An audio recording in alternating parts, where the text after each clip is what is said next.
Good to see you're back, Rib TRRS Sankara.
Two. Hello.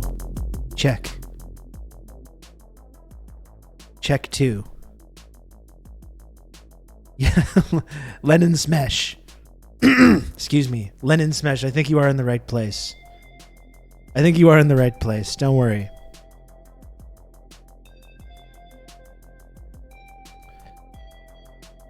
There you go. We got a new viewer you're already getting right into everything. Lennon Smash. Brand new valued community member, Lennon Smash. Hello. You can count on me. You're going to have Hello, good old everyone. Rob Jumping to right in talk you there. through all this. There we go. Enjoy the emotes, Lennon Smash. Welcome to the community. And thank you so much, John, for the gifted sub. Very kind of you, John. Thank you. And thank you also to Sam Sider. Thank you, Sam Sider, for the 19 months of Tier 1.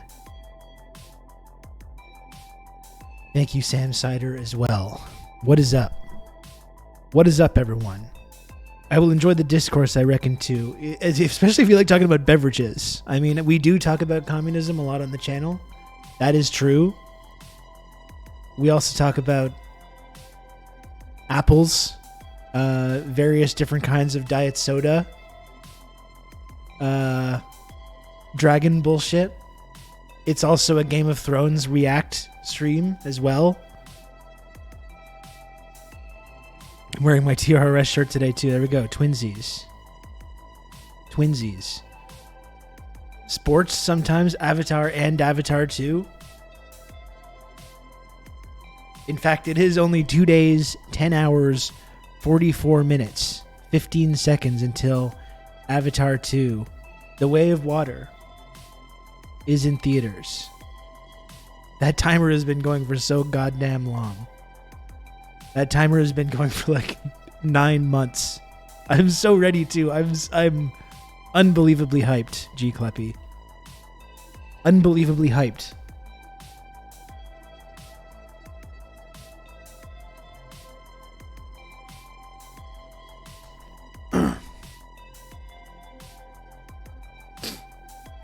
How's it going, folks? What is up? Little bit of a late start this week, today. Maybe eventually this week I will get back to starting at the normal time. Maybe the 12:30 time. I'm slowly getting back there. I'm not sure if I will stream tomorrow, but I will be back Thursday, Friday, maybe even at a normal time. Where are these L's coming from? Who's an L?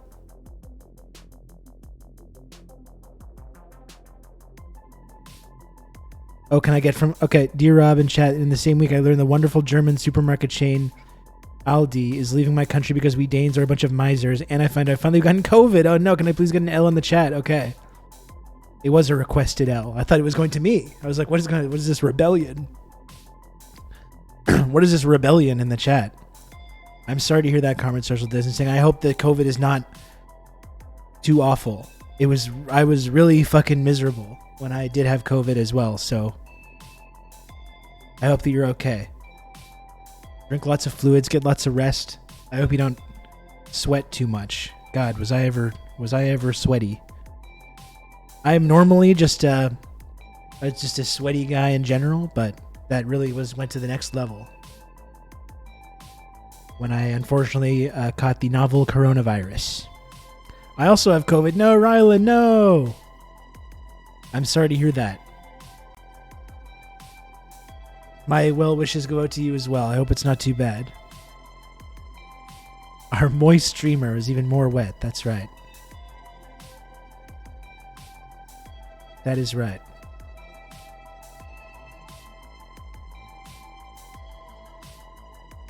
I don't know what to think about COVID at this point. It seems like everyone says if I get it a second time, I'm basically dead. Well, I don't know what's going to happen if I get it a second time. I think the thing that I'm concerned about when it comes to COVID, both myself having COVID and like my son who had it as well, who he just, he had barely any symptoms and he was totally fine. But the thing that no one seems to have a concrete answer for is like what that is doing to us, our long-term health. That is like That seems to be the big question mark. We just don't know. We just don't know how that's going to affect us, years from now, which is kind of scary. It's kind of scary not knowing that. So who knows? Yeah, I feel like I never got over it. There's a lot of people that are in that boat as well, long COVID sufferers. Like I feel pretty healthy, but I feel pretty healthy overall right now. But who knows what that's done to our immune system. Again, to my son's immune system. He's been super sick this whole year. Coughing and having colds and stuff, which is relatively common for little kids. But it's hard to know whether it's happening more. I don't know. I don't know what the fuck's going on.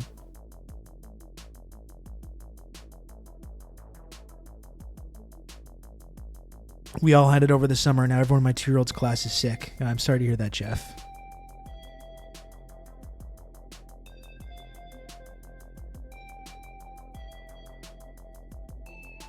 That's the biggest issue, is that you're economically forced into acting like it's over. That's right. And that's why I do wonder, how things could have been different if we had a state that had been committed to eradicating COVID from the start. I know China's zero COVID policies have taken a lot of criticism because of the lockdowns of all the people, and I don't doubt that it's been difficult to live under that. But if globally we had kind of accepted that responsibility and worked together to all have a COVID zero policy, we could have had zero COVID. We could have eradicated it. And that's the thing. We put the Chinese, I think, in a fucked up position, because they can't just keep doing that forever and ever and ever when the rest of the world just goes, the Western world just says, well, fuck it. And we just move on. We'll just keep getting it over and over, and we'll just have endless mutations and variants. And it's like they can't continue that policy for, indefinitely when the rest of the world is not on board with that.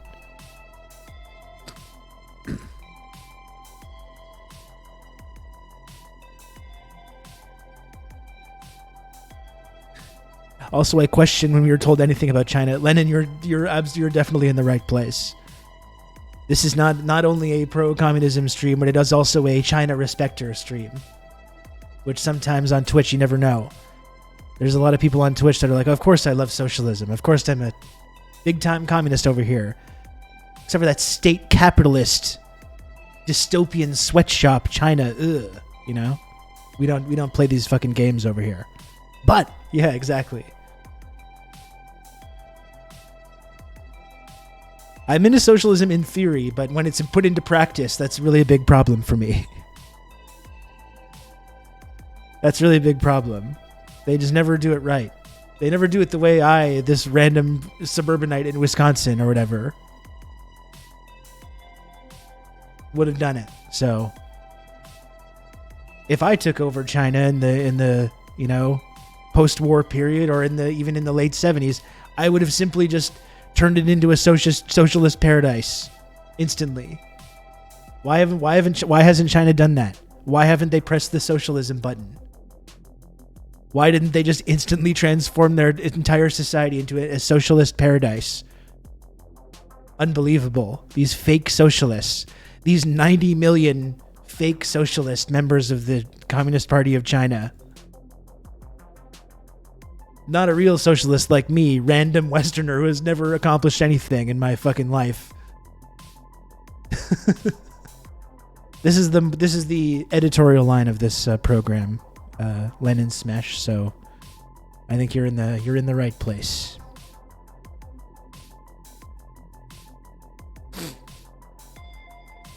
I'm a person on the internet. I've got a very important lecture for 96 million people about the actions of their party. I grew up, in fact, totally ensconced, not only in the Western propaganda bubble, but thriving off the stolen and hoarded wealth that capitalist countries have accumulated over centuries. And I've got very strong opinions about these incredibly poor countries of billions of people that are struggling to build a better life for their massive, hugely populated societies. I thought critically about it, and I think the Western propaganda machine was right. Sometimes they get it right. That's all. That's all.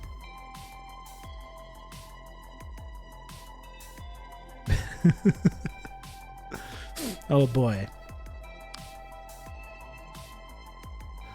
Oh boy. Hey, with Squatch, what's up?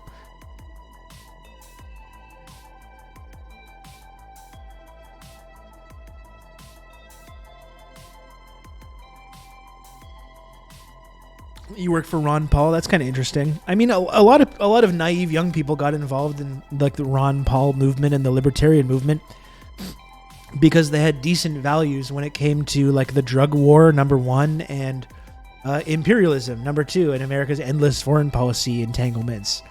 A lot of people get pulled into the libertarian movement because of those decent values, and then it gets corrupted and twisted into this like sick element, right?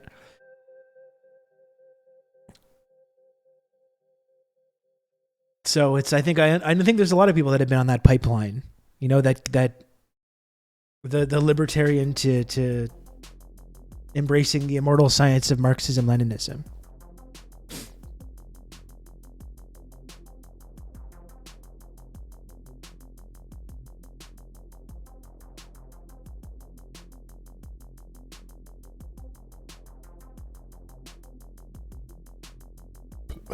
Anyway, not a ton of plans of like what to actually talk about today.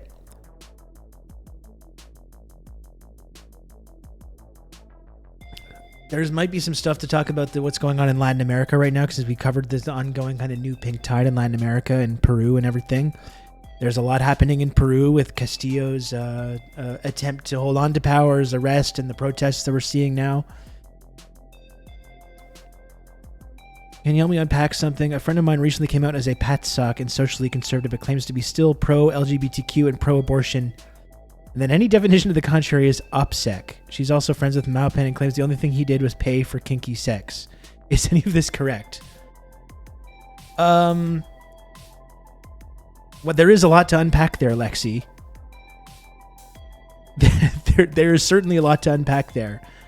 I don't want to speak too much on people's like personal issues. It seems like with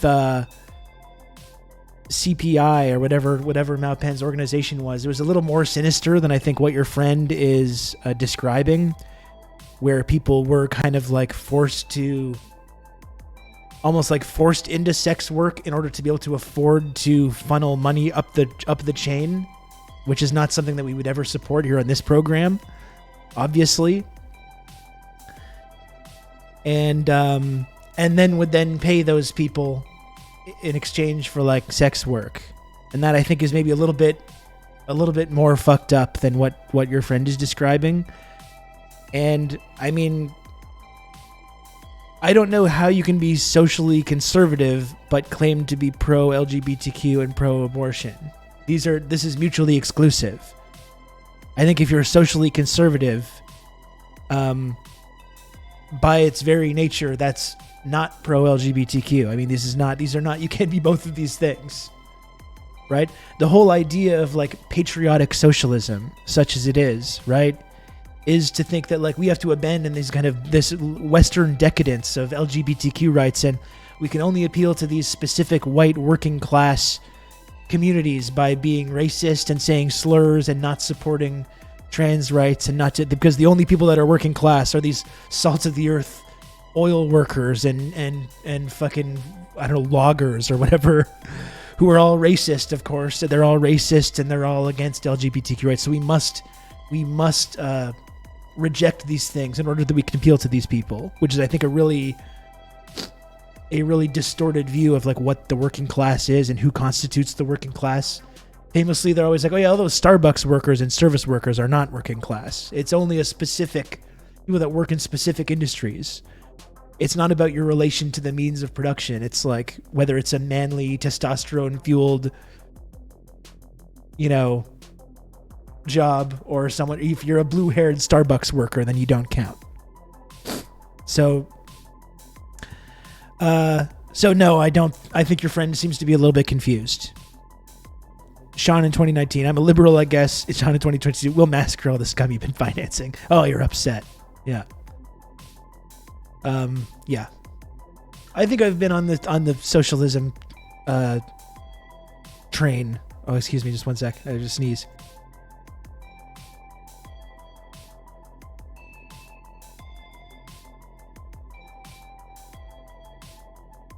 Oh, jeez. That was close to be like one of those sneezes that doesn't come. There's nothing worse than that, right? When you feel it coming and it recedes. God, that's awful.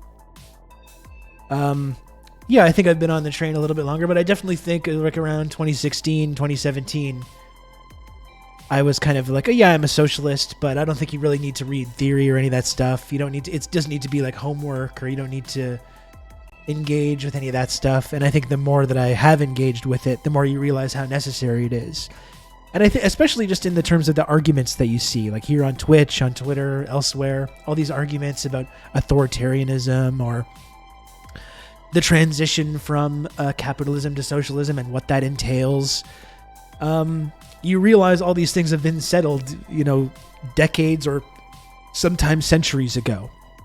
And there's all the answers are all written down in these books, and you just simply have to read some of the books and you'll kind of get a better understanding of like these subjects. And we don't need to like endlessly debate them. We don't need to talk about what's authoritarianism and what's not, or about this, but can we, if we're socialists, do you embrace capitalism on the as part of the process of building socialism? That seems contradictory. Well, no, actually the answer is just in this book. It's right there.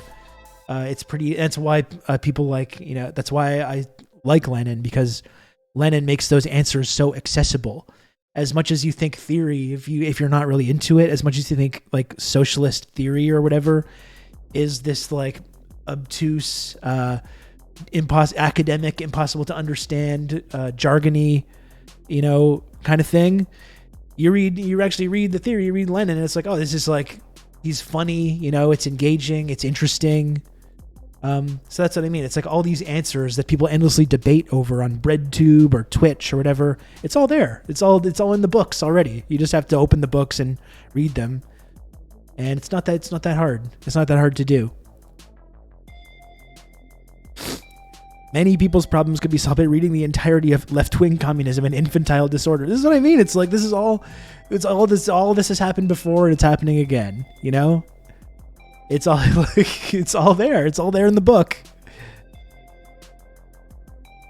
There's a chilling point when you realize that the folks around you don't quite intend to actually do anything to stop the evil in front of us, despite their posturing. Yeah, that's true as well. And you see also people who claim to be anti-war, anti-imperialist make exceptions time and time again. This time we will trust the imperialists. That's something we talk about a lot also, with the infamous quote from Che Guevara from his speech to the UN. Don't ever trust the imperialists, not even for a moment. And there's a lot of like socialists here on Twitch or Twitter or YouTube who's like, no, we should trust them sometimes. We should, maybe every now and again we can trust them. And it's like, no, don't. We don't trust them. Hey, Husker, how's it going? Nada, that's right. Black Shirts and Reds by Michael Parenti. Look at the more contemporary issues. That's one that I always recommend to people as well. We do have a yellow Parenti, Lenin Smesh. This channel is home to one of the highly exclusive emotes here on Twitch, the yellow Parenti emote. That's how much we respect Parenti over here. He's been a big source of inspiration for me and people in this community.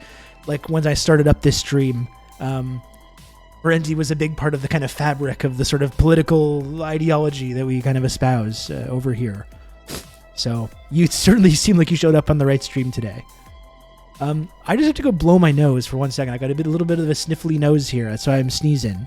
So just let me go do that. I'll be right back in one moment, and I will continue this discussion.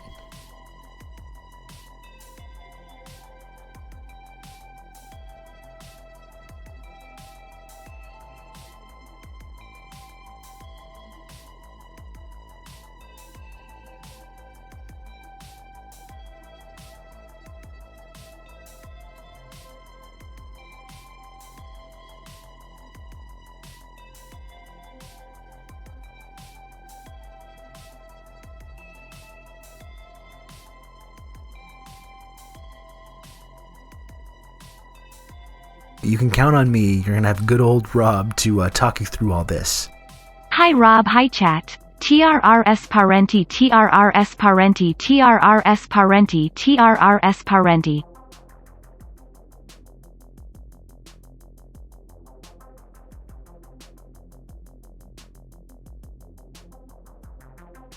Fuck. I'm sorry. I was muted. I know. You don't need to tell me. You don't need to say muted. You don't need to say.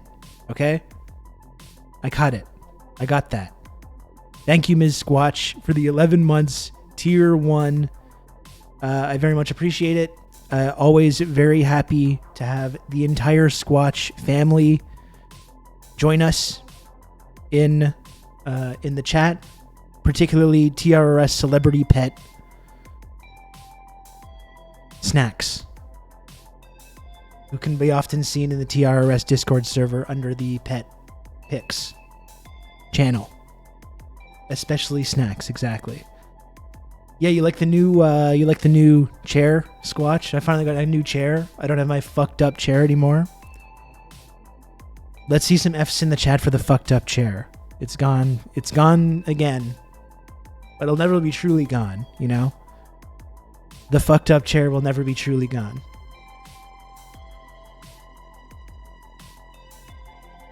You can count on me. You're going to have good old Rob to talk you through all this. Took a lot of abuse. At least it's out of pain. It's good to see the TRRS Sankaras. That's the top emote for this channel. We can look at... I saw people posting their like streamer recaps. Their recaps. Twitch recaps. We can actually take a look at the recap for this channel if you want the streamer version. Join the Discord for more Snacks content. There's other content available as well, but that's primarily what it's about. That's the primary reason that I think people use it for.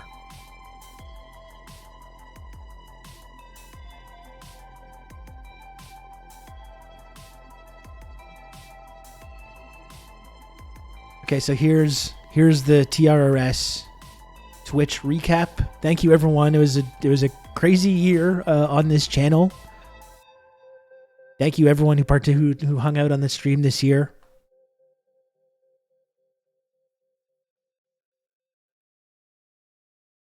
It was really something else. So, 191 broadcasts, which is pretty wild for me. 84K hours watched, 707 clicks created. Highest CCV. Is that chatters? Like highest number of concurrent viewers? Is that it? Not so bad.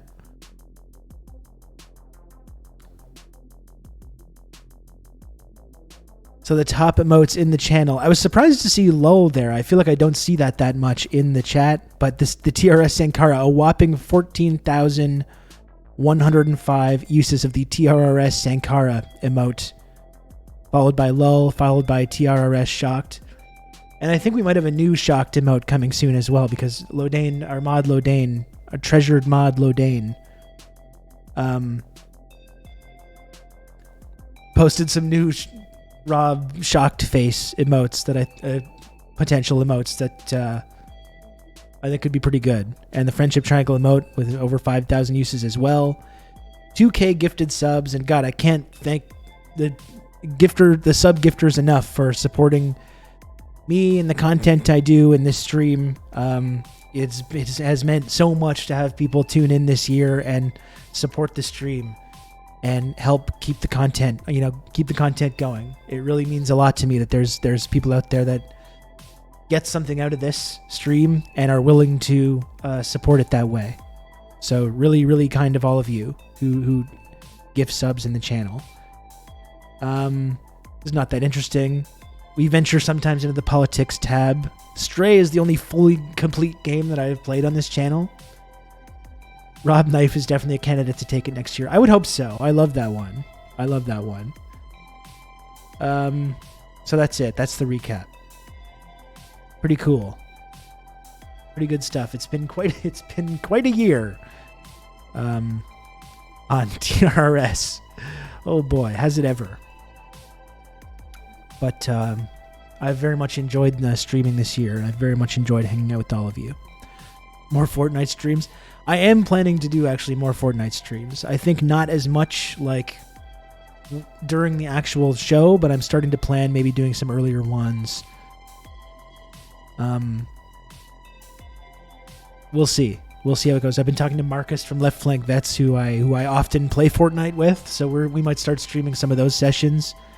Bleep Blomp Ben is often involved in those as well. And we got kind of a crew going. So we'll see. We'll see how that goes. The Elon impression emote. It might have to be a GIF. We might have to make this an alert GIF. Just the movement. I really think I nailed this one. And again, if you're watching this clip, like, don't be alarmed. I didn't just disappear. This is actually just, I'm a master of impersonation. Here, I'm Elon Musk at a stand-up comedy show. What should I say, Dave?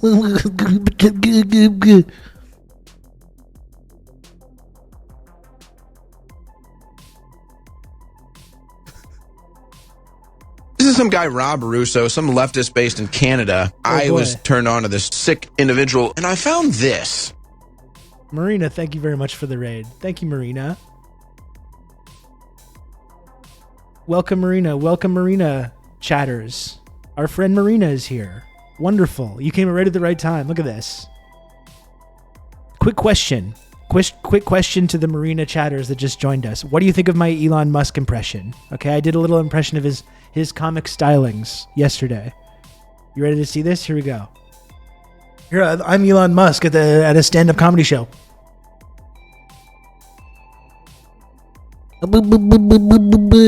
What should I say, Dave?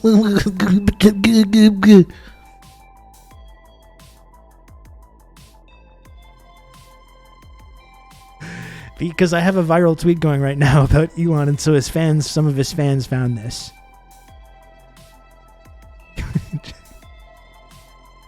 Jakeologist says, lol, you wish. Jakeologist, the dream guide.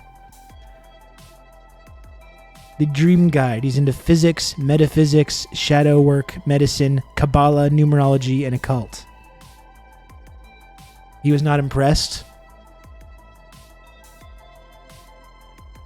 He had Pred Trades, was not happy with it. Sherry, unfortunately, was not swayed by this. We all know that it was a good impression, though. I think we all recognize this. And Husker, you should check out Fortnite. I saw your comment about you'd never played it. I was reticent as well, and ever since they added the no build, I've been a huge proponent. The building was the main thing that was holding me back from becoming a Fortnite guy. And once they got rid of that, now I'm all the way in. I haven't played since no build, so we gotta.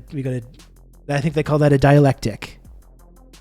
Talk about theory. You think I don't know about theory? I know about it. Yeah, the new season is cool, Maxi. I really like it. With the castles, I like the dirt bikes a lot. That's cool. The big hammer. The hammer is cool. Because it's just a shock. You just like move people with it, right? It doesn't do any damage. That's kind of annoying. If it actually like fucked people up, I think I would prefer it. Does it do damage? It does. Using it to travel is pretty cool. That's true. That's cool. That's true, Rylan. Okay, I stand corrected. I'm spreading misinformation about the big hammer. My apologies.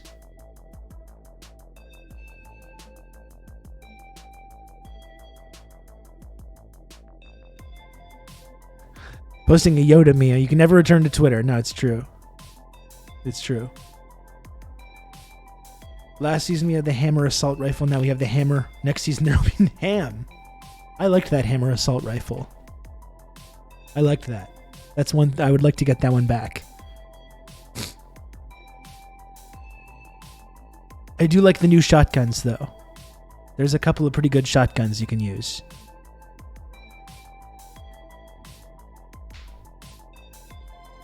I was thinking about doing some Fortnite streaming earlier today, and I just didn't have the time. But maybe tomorrow, because I have therapy tomorrow at 2. So if I streamed at the normal time, I'd have to leave pretty early. I might do like a little bit earlier, maybe gaming, maybe Fortnite or gaming focused stream. So we'll see. We'll see how that goes. We might do some Fortnite streaming tomorrow.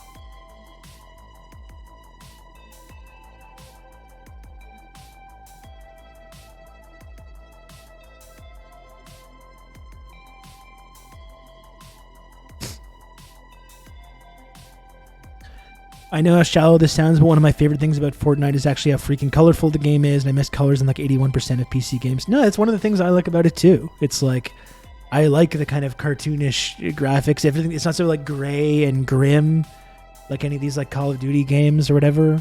It's like more fun. It feels more like an actual game and not just this like murder simulator. You know? It's cool. I like it. I threw my back out emptying the coffee grounds this morning. Oh no. Oh no. It's weird. Like, I'm 39 and still have yet to, I'm probably jinxing it. I have a lot of weird issues with my body and chronic pain and stuff like that I don't need to get into the details of. The back is still holding up okay though. I don't seem to have much of a problem with that.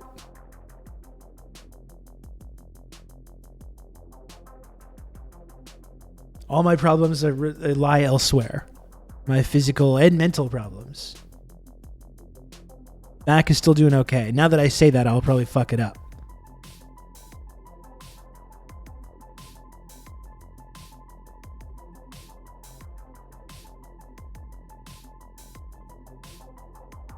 Like, speaking of hammers, I literally woke up the other day feeling like my foot had been smashed with a sledgehammer in the middle of the night.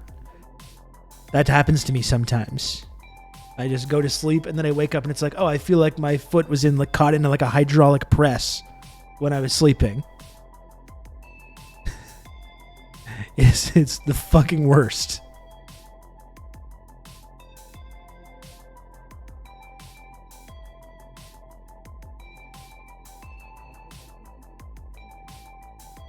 Sounds like you have problems with arthritis. Well, like HT is saying, I do have gout. It's what for some reason gout is like a disease. It's like a genetic disease that I still have to be like embarrassed about because people like assume that it's entirely related to like your shitty lifestyle. If you just live this like slovenly lifestyle, you have these problems, but it's like it's not. That can make things worse, like your diet and that kind of thing. But like it is just like a genetic disease. Where like there are a couple weeks or sometimes months out of the year that I'm just in fucking excruciating pain all the time, you know? And for some reason that's something that I'm supposed to be like weirdly like ashamed of talking about. But I do have that. And it's very painful and very depressing. And like I said, sometimes I just like go to sleep feeling fine and I just wake up literally feeling like my foot is broken. Like it's been smashed with a hammer. Or it's got like a fucking railroad spike jammed into it, you know, or my hand, you know, it sucks. It sucks a lot. I don't know what gout is, but for some reason in my mind, it means your foot becomes a yellow football. Well, what it is something about the, what's called uric acid crystals forming in your bloodstream. So I think it has something to do with your kidneys and the way your kidneys operate. And so it creates these tiny little crystals in your bloodstream that you develop blockages in different parts of your bodies. Like it's most common in like the big toe. And I have had that before where your toe just like swells up. And let me tell you, you don't realize how important your big toe is until it's like you can't even touch it with any level of pressure without feeling excruciating, mind-shattering pain. You realize how much you rely on the old toe when you're walking and putting all your weight onto it. But I've also just get it like in the middle of my foot. I've got it in my hand here on the side of my hand, like in my pinky finger. And yeah, it's just tiny little shards of, basically tiny microscopic little shards of glass that build up into these deposits in your joints. And when you move, the spiky shards of crystal glass in your bloodstream poke and prod at your joints, and it's really not good. It's really not a good scene. So my back may be doing okay, but that is my issue with like pain that I have to deal with usually a couple weeks out of the year. My dad recently got gout, but I'm not familiar with the disease. Well, I'm sorry to say, Red Wizard, but you may have to become familiar with it because that may end up being a problem for you because it is a genetic thing.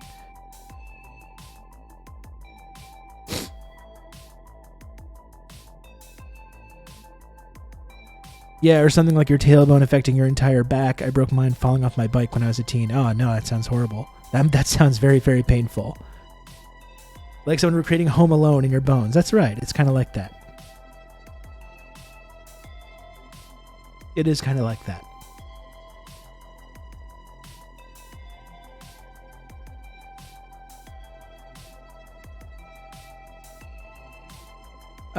So yeah, that's the shit that I have to live with. It's pretty bad. But I guess all things considered, doing okay. I'm doing all right. You can count on me. And also, you're gonna have like, good old Rob to talk you through all this.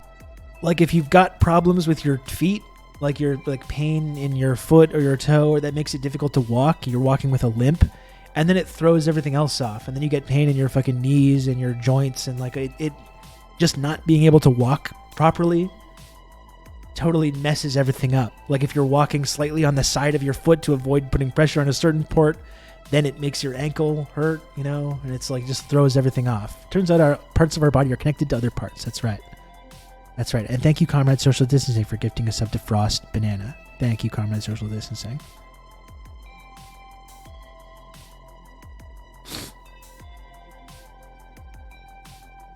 So back doing okay, but I got a lot of other physical ailments I got to deal with.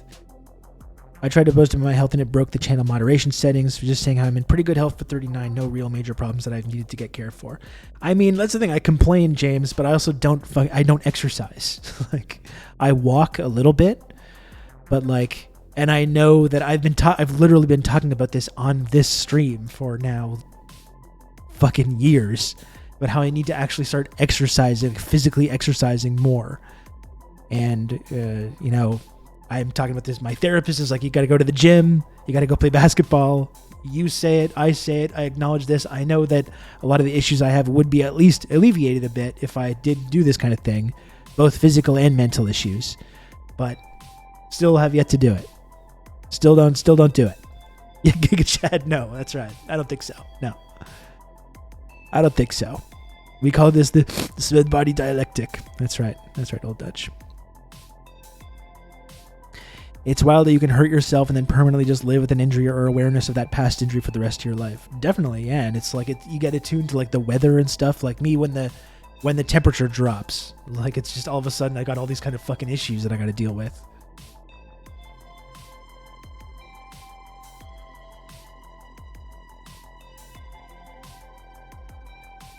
If you have underlying pain issues, working out can't be the cure-all. It used to be.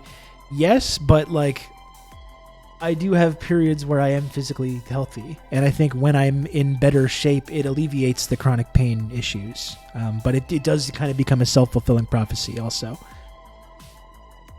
We are doing a yoga challenge in the beginning of the year on Discord with the YouTube channel Yoga with Adrienne, if you want to get in on that. I will try. It depends on the time, as always with me. I always want to participate with more of the cool things going on Discord, and it's difficult for me because of my family commitments and being a dad and stuff, but I will try. I know that would be very healthy, and I do need to go back to hooping. As you all know that I can hoop. And if you're just joining us, if you're a lurker, if you're not familiar, I can hoop. Okay, I am a hooper. So I should get back to doing that as well. Hello, Bass Junkie.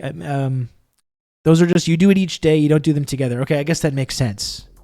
Yeah, I should do it. I should do that. Speaking of hooping, watch Dame cook the T-Wolves last night in person. That sounds great, Squatch.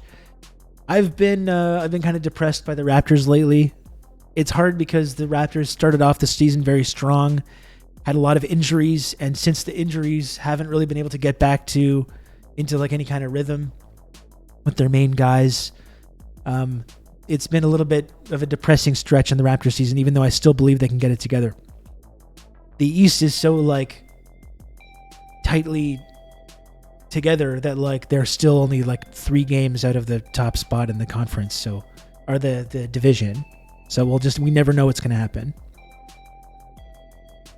The thing about the last 2.5 years is we were all knocked off paths and routines. Some of it is hard to bring back. Yeah, tell me about it.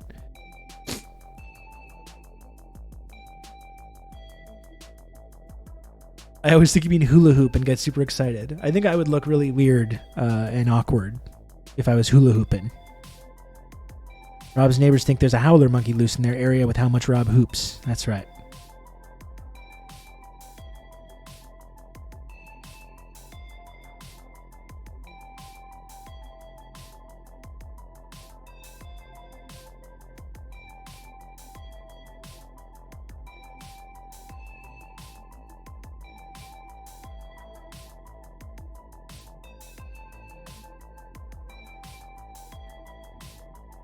Oh damn!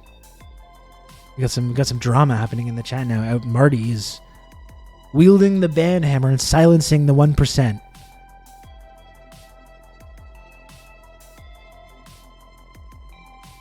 Silencing the 1%. Once again, the issues and important chats of the 1% of this community is just being completely disregarded. Totally disregarded. We simply use the computer to mark up the size of the account. OMG message deleted. I hate it here. Thank you, G Kleppy, for the 300 friend coin. Thank you. I didn't see the message. I'm not sure what that was about. Was it anti-mod speech? Was that it? Is that what we're talking about here? Very unfortunate. What's going on right now in the chat? Some big time drama playing out. I think I kind of have to blow my nose again. Sorry about this. I don't know if I'm coming down with something. I felt mostly okay.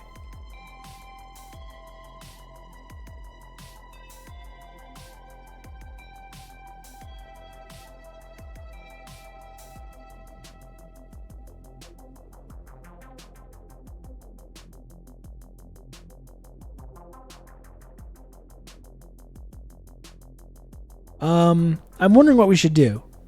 Got that itis. That's right. We could talk a little bit about Peru and the coups that are going on, and the coup that's going on in Peru and what's happening in Latin America. There's a video I see from Multipolarista and Benjamin Norton on that. That's probably pretty good. I don't really have much else on the agenda. I don't want to talk about, like, I gotta have a break of talking about fucking Elon Musk. I feel like I've been talking about Elon Musk way too much. Way too much. I've been feeding the beast. I can't help myself. I cannot help myself. I'm part of the problem. On my podcast, I'm talking about Elon. On the stream, I'm talking about Elon. It's so fucking annoying how this man has just bought himself into becoming the permanent main character of reality now. Oh, look at me, I'm Elon. That's what he sounds like. Have you done FTX much? I mean, we've talked about it. Probably not as much. We're actually probably due for another of our patented TRRS Scarynomics segments. So maybe we should do that at some point.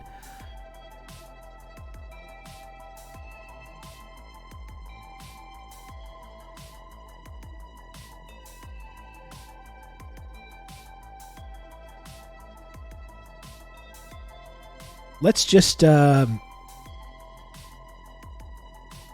let's watch this video for Multipolarista. Why don't we do that? We can talk a little bit about Peru and Latin America and how that's been going. Friend of the stream, Ben Norton, who's of course been on the stream before. We should probably have him back sometime. We can totally do that, Red Scary. We can do that. And I do recommend also people listen to the Insurgents podcast this week, where we talk to influential Twitter user at New York Times journalist Juniper, also a friend of the stream. And we did get a little bit into the FTX stuff there.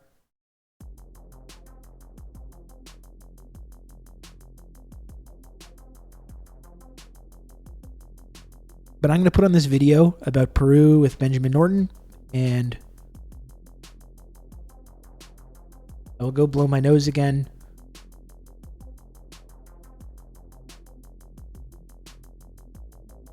And it's not just about Peru, it's about Argentina as well. There's a judicial coup happening in Argentina as well.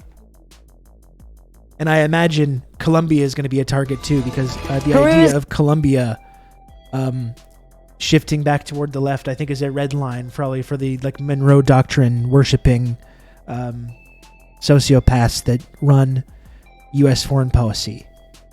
And the way that Colombia has been, again, normalizing relations with Venezuela. This has been like a fucking disaster scenario for Western imperialists. So I imagine they're going to be a target as well of this kind of pink tide backlash. So let me put this on. I'm going to go blow my nose again. I'll be right back. President Pedro Castillo impeached and detained. Argentina's Vice President Cristina Kirchner convicted of corruption. What's behind this wave of investigation and criminal charges at the highest echelons of power in Latin America? This is Inside Story. And in Managua, Nicaragua, Ben Norton, an investigative journalist and also the founder and editor of Multipolarista, an independent news website that's based in Latin America. And I know, Ben, you've done some digging into this. I want to understand how what Kirchner is alleging could actually be possible. Surely this is a strength of the question of institutions, of not only the strength of them, but their integrity as well.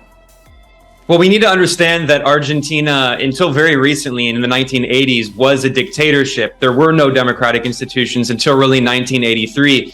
And many of those institutions are very weak. And the judicial system is an example of this. And it is weaponized by the political opposition. In fact, since 2004, there have been 654 judicial cases filed, almost all of them frivolous, against Cristina Fernández de Kirchner by the right-wing opposition. In fact, 6 individuals, just those individuals, have filed between 20 and 74 lawsuits against her. So what we see is a constant concerted political attack using the judicial system against her as a weapon. It's called lawfare, legal warfare. And we also have leaked messages and photos and videos showing that prosecutors and judges were conspiring with the right-wing opposition and with large media corporations like the Grupo Clarín, which is the main kind of conservative media outlet like Fox News in Argentina, which supports the right-wing former president, Mauricio Macri. There are photos showing some of the prosecutors in an airport meeting with members of this company. When she says that there is a parallel mafia state that's not elected, I mean, that's not wrong. I mean, the reality is we have evidence showing that these compromised prosecutors were directly collaborating with the opposition and flying on their planes and going to their mansions. Fix the volume situation. Ben, I'm curious. I want to throw this to you because I see that Mexico is standing by Castillo and they're considering offering him asylum. The president, Andres Manuel Lopez Obrador, described this as a soft coup. Not a disappointment. Is this AMLO has been pretty good in Mexico. solidarity, or is Obrador potentially concerned that something similar could happen to him?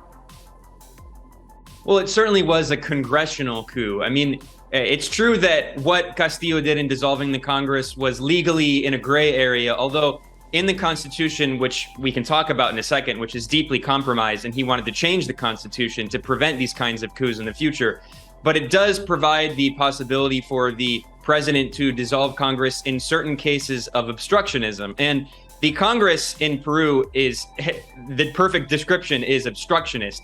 It has taken every single step since day one to prevent Castillo, the elected president, from being able to govern. That's why there have been 6 presidents in 5 years, because there's an article in the Constitution that goes back to the Fujimori dictatorship, which ended in 2000. Let's not forget, Peru had a far-right dictatorship until 2000, and Fujimori committed genocide. He sterilized indigenous women, and his children are prominent politicians in the opposition. Probably. His daughter came close to becoming president, Keiko Fujimori. The point is that he left behind this dictatorial constitution that allows the Congress to remove an elected president with a majority vote if the president is deemed to have moral incapacity.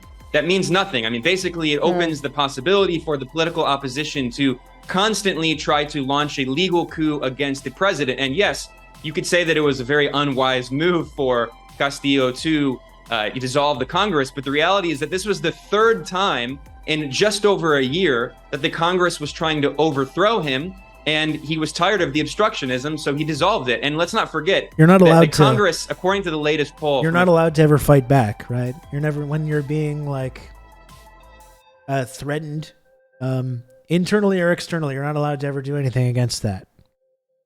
That's authoritarian. But installing right-wing dictatorships in the wake of that is not authoritarian and is in fact cool and good.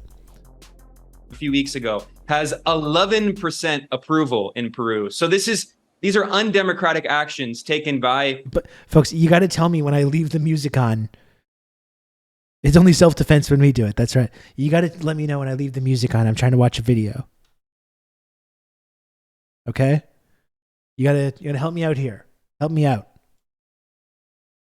A very vicious right-wing opposition, and that includes the daughter and the son of the former far-right dictator. Okay, so taking the main trend from recent elections, it seems, in Latin America has been no excuse. anti-incumbency. What, an opponent has won the last, 16 free presidential contests in the region? So, Ben, do you think, very briefly, we should expect then to see a swing to the right in the coming months? This is actually not... I meant to put on the Multipolarista video and not this Al Jazeera video. This is still interesting. We can watch the Multipolarista off after. Hey, Starlight, what's up? I enjoyed yesterday's Starlight. We like to raid Starlight with the knife rob raids, and he was prepared.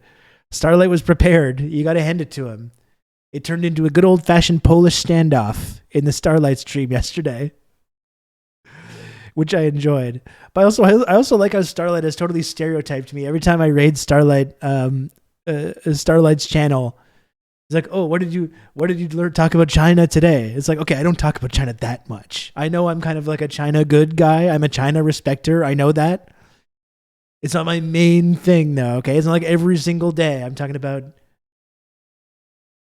how President Xi is my president and yours, and how I believe wholeheartedly in socialism with Chinese characteristics, or any of that stuff, or how I think Quebec or Canada should join the Belt and Road Initiative. Okay? It's not like I'm doing that every single moment of the day. Maybe there's a couple of mentions on each stream, maybe, you know? I like to think that I have other things that I bring to the table.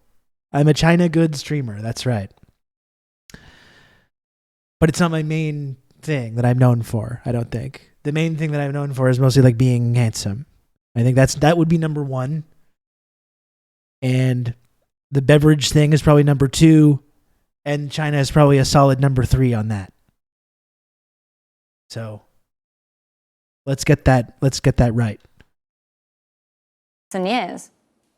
Well, it depends on the country. In Argentina, the situation is very difficult, especially economically, largely because the country is trapped in unpayable odious debt owed to the International Monetary Fund.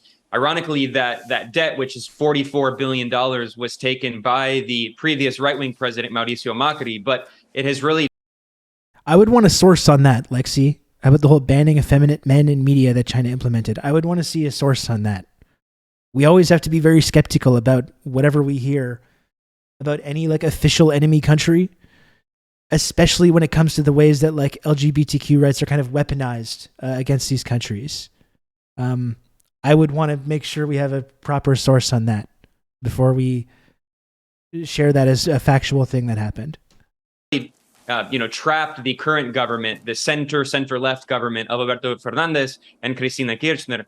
And it's very likely that in the 2023 elections that are coming up, especially considering that Cristina said in her speech after the sentence that she's not going to be running for president, it's likely the right wing is going to win in Argentina. And that is going to throw a wrench into the project of regional integration, because when Lula comes in Brazil on January 1st, he has said clearly that he wants to try to economically integrate Latin America, to bring back institutions like the UNASUR, the Bank of the South, creating a new currency. And it's very likely that in Argentina, the right is going to come back to power. So, I mean, it depends on the country that you're looking at, but certainly Argentina is one where I think the left's their control of power is very limited. Indeed.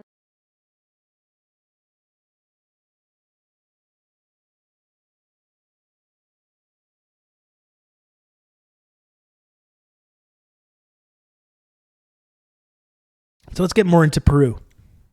Hey everyone, I'm Ben Norton, and today I have the privilege of being joined by an activist in Peru, Daniela Ortiz. This should be great. And this is why I appreciate the work that Ben does, you know? Someone who's actually like living in Latin America, who speaks the language and actually connects with actual activists in these areas, you know? Rather than just, you know, having some opining from Canada or the United States or wherever. Without having any actual knowledge of the situation or relying on secondhand accounts. Like, it's so valuable to be able to connect with actual leftists and activists in these regions. You know? I really, really appreciate the work that Ben does, educating people like me and the people in this community about what is happening politically in Latin America. If only Ben lived in China, that would be perfect. Okay, Starlight. All right, that's enough. Come on now. He's an activist, an anti-racist activist, and also an artist. And today we're going to be talking about the coup that happened that sounds like the some elected left-wing president, bourgeois Western decadence. On December 7th. This was widely distorted in foreign media reporting, and I'm going to ask you about this, Daniela. But there was essentially an attempt to have a congressional coup against the elected president Castillo by the right-wing controlled Congress. She's woke. She's got the woke mind virus. The most recent poll from just a few days ago shows that the Congress in Peru has an 11% approval rating. And in response to the congressional coup attempt, we saw that the President Castillo dissolved Congress and called for a constitutional referendum, and that led to a coup against him. And now there has been a new president that has been appointed who is unelected, his vice president, Dina Boluarte, who has made a political alliance with the right wing and called for a government of national unity with the right wing. So meanwhile, there are large protests going on in Peru demanding that Castillo, who was arrested by the police, be freed, and calling for new elections and also calling to have a constituent assembly to create a new constitution. So, Daniela, can you talk about the situation that has happened in the past few days? What do you think about this coup? How is it being portrayed outside of Peru? And what do people not understand about what's going on? Yeah. Well, thanks a lot for having me. Yeah, what we're seeing these days is, the end of a long process that started the first day that Castillo was elected. Since the first day, the right wing, together with the media, not only the national media, also the international media, have been creating a lot of strategies in order to take Castillo down, strategies that went from denouncing not only Castillo, but everybody that was around him of terrorism, several lawfare processes that happened against Castillo, against Vladimir Cerrón, that is the leader of Perú Libre, that was the party that Castillo entered with. Then a lawfare that also was against citizens that only were in the poll tables during the election and the votation, and they were processed, being accused of committing a fraud, what they call fraud in the table, like the fraud was committed by the people that were in charge of the tables during the elections when Castillo won. So this is, let's say, one of the many attempts they had. All the vacancy, the impeachments and all these processes, and they finally did what they want. That is not taking down Castillo, is putting themselves on power, because it's something also that we are seeing from before. It is not the first president that is taken out by the right wing. It's actually the third president.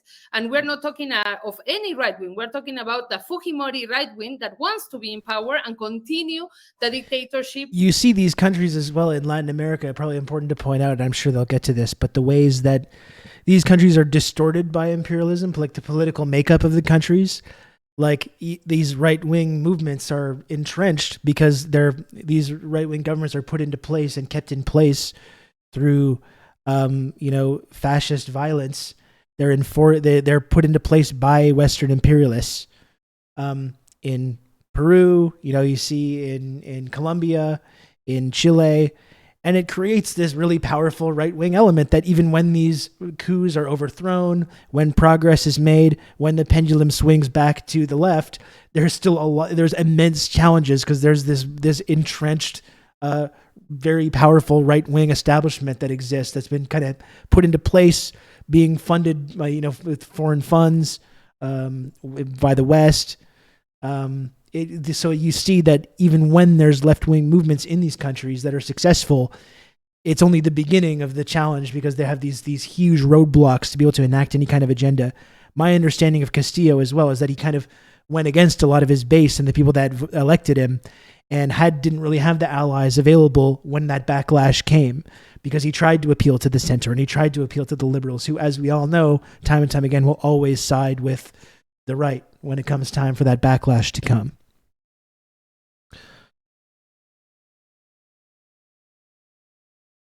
That we had with Alberto Fujimori, but now we have Keiko, her daughter, and all the people from Fuerza Popular, the party of Keiko Fujimori, that are aiming basically to take power and do not let anyone be in the executive power, because it is not now. It has been many years that Fuerza Popular has been controlling the Congress and then also creating the laws in order to be.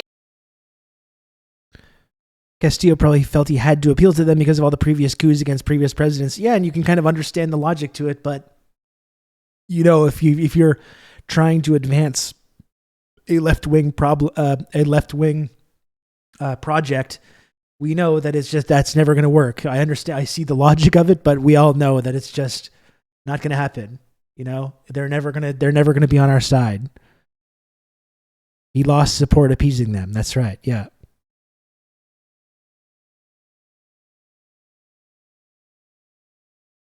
No-win situation. Well, that's what you just got to go all the way. You got to go all the way with delivering what that radical base wants, even if it is representing a smaller portion of the country. That's the only way that it's ever going to work.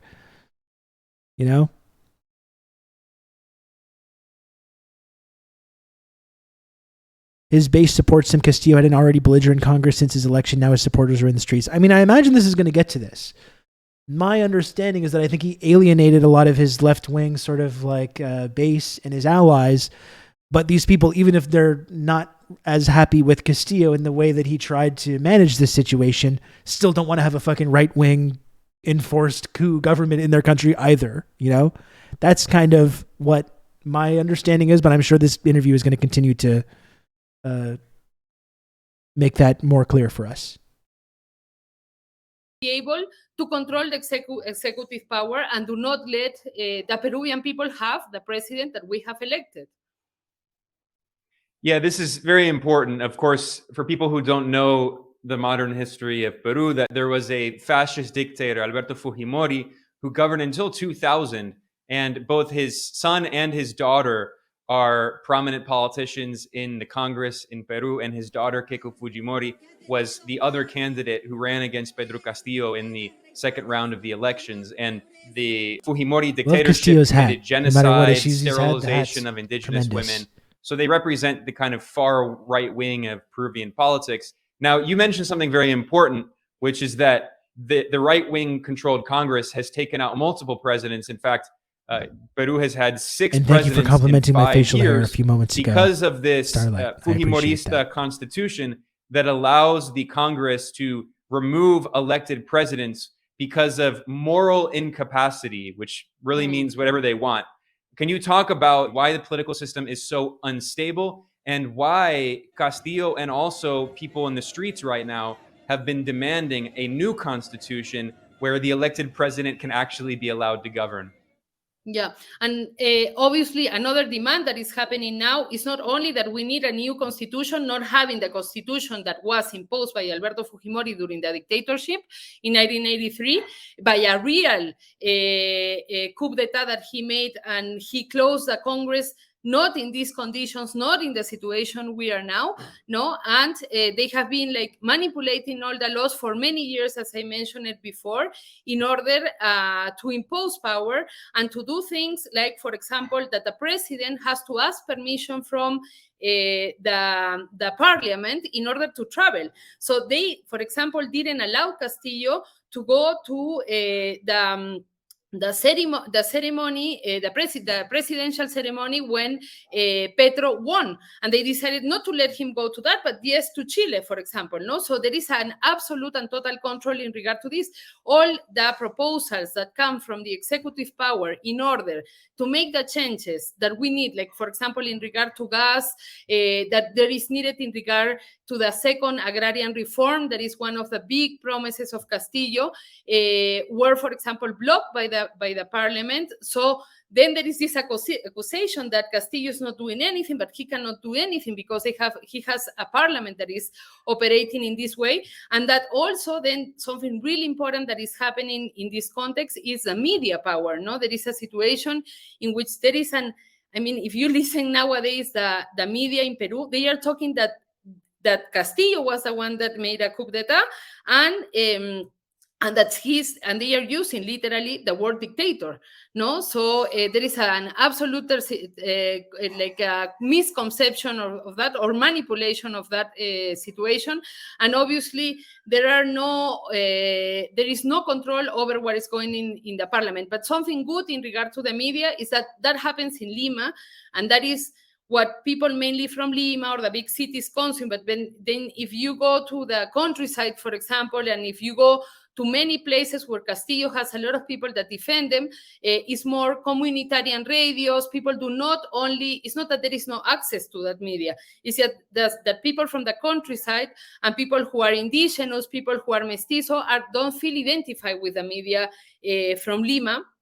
Therefore, there is a possibility of having another type of information and another type of perspective in regard to the situation, what is going on, and that's what. Sorry, I wanted to point out too how the way that you're talking about these entrenched right-wing forces, and the media is such a big part of that as well, right? Like and that's another situation where these left-wing governments, when they try to respond to like right-wing media, entrenched right-wing media that's trying to destabilize, that's trying to overthrow them, that's trying to undermine them, when they respond to that, as what happened with Ortega in Nicaragua, right, where Benjamin Norton lives, and then he gets framed as being this authoritarian dictator. And you can see how it's this can't-win scenario for left-wing leaders in Latin America or elsewhere. Even in Venezuela, where the socialists have been in charge more or less for the last couple of decades, there's still this big entrenched right-wing media oligarchy that's in place that's constantly undermining that. And whether it's in Cuba or Nicaragua or anywhere else, whenever any government tries to take steps to like limit the power of capitalist media, which is something else that I learned a lot about from Lenin, when Lenin talks about the media and who controls the press, capitalists, and how a capitalist press, even if you call it a free press, a capitalist press is inherently corrupt. And whenever any of these countries tries to limit the ability of capitalist press to undermine their political project, then they get finger wagged. They get finger wagged and lectured by Western imperialists. They say, how dare you undermine press freedom, disgusting authoritarian country. And you just see how it's just like a no-win situation. You either allow these media oligarchs, Western-backed media oligarchs, to just fucking operate in your country and undermine you and turn your citizens, like, as much as they can against your project, or you take steps to get rid of these fucking people, and you get framed as being authoritarian or a dictator, and then that becomes another fuel for imperialist intervention. You see how that's a difficult line for these leaders to try and cross. You can count on me. You're gonna have good old Rob to talk you through all this. If it isn't Rob, double Lenin bust. Rousseau, hello. Thank you, B-Rat, for the 14 months of Tier 1. I actually have 3 Lenin busts now. I've got this big one now. This is like actual official one that was made in the Soviet Union. And I've got my 2 little tiny Lenins as well. So I guess I'm a Lenin bust collector now. But thank you, B-Rat, for the resub. I appreciate it.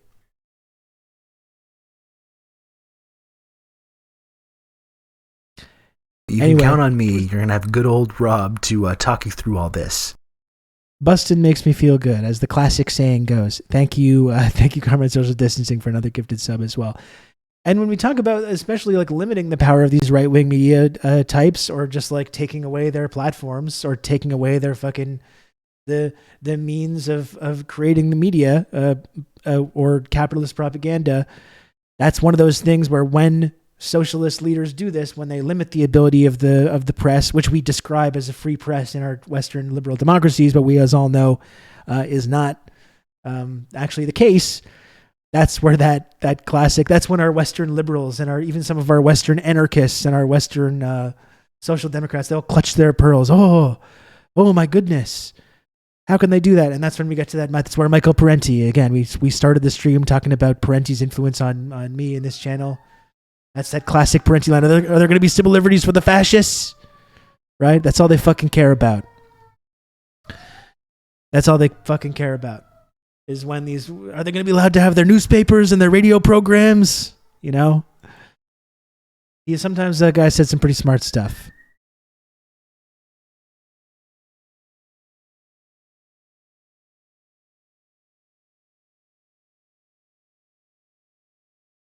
Sorry, big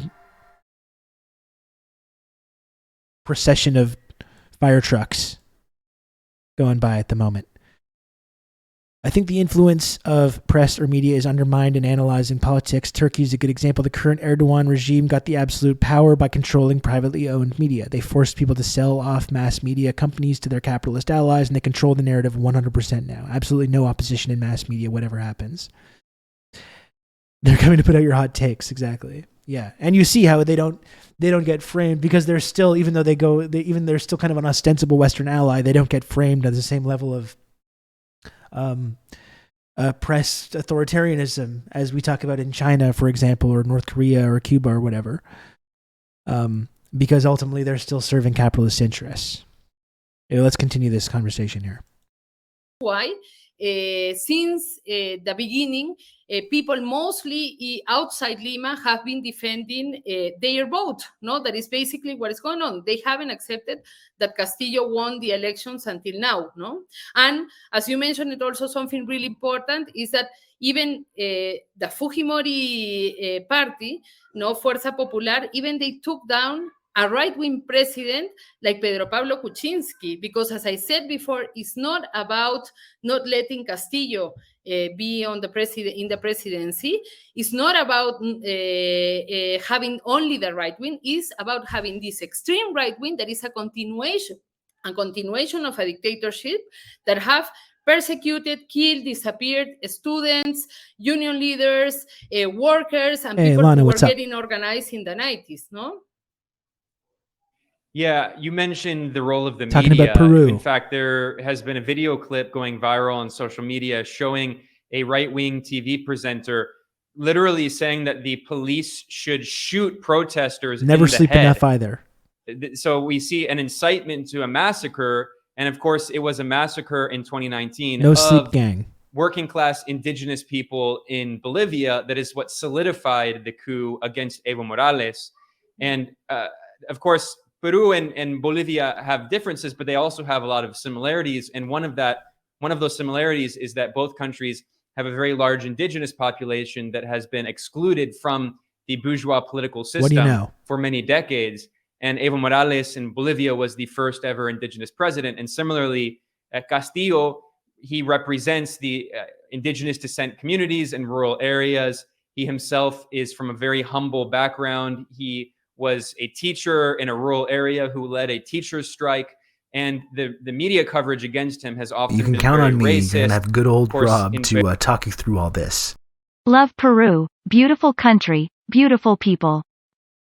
Absolutely, Doc Hollywood. Thank you, Doc, for the 14 months resub at tier 2. Talking about beautiful people, Doc Hollywood, another beautiful person. Thank you for the resub, Doc. Very much appreciated. I'm going to have to do a pitch for subs as well. Yesterday was everyone's very generous because I've been taking time off to deal with the sick kid situation, but I'm going to have to do a hard sell to try and get closer to the sub goal for the end of the day here. We're going to continue this video first, though. Peru, the political class has been dominated by many people of European descent who look down upon the indigenous descent majority. So can you talk about the racism that Castillo has dealt with, and also the classism, given that he represents the poor and working class majority of the country who have been marginalized and excluded from politics for so long? Yeah, there has been, and actually it comes from a media that, and with precisely with this Congress, that do not allow to have laws and to execute the laws that protect population from that media that is so aggressive, not only against Castillo, but all his ministers have been accused in with racist arguments, classist arguments of not being capable. That's the argument they usually do, and is absolutely normalized in the context of Peru, of saying, no, they are not capable to do this, but also of like really complex things like accusations of being terrorists, for example, no, which was the what we call terruqueo, no, the practice of dictaminated. Should have arrested the entire Congress. Well, I think that's part of the problem, is that he tried to do what he could to push back against the kind of ongoing interference by this like highly unpopular, highly undemocratic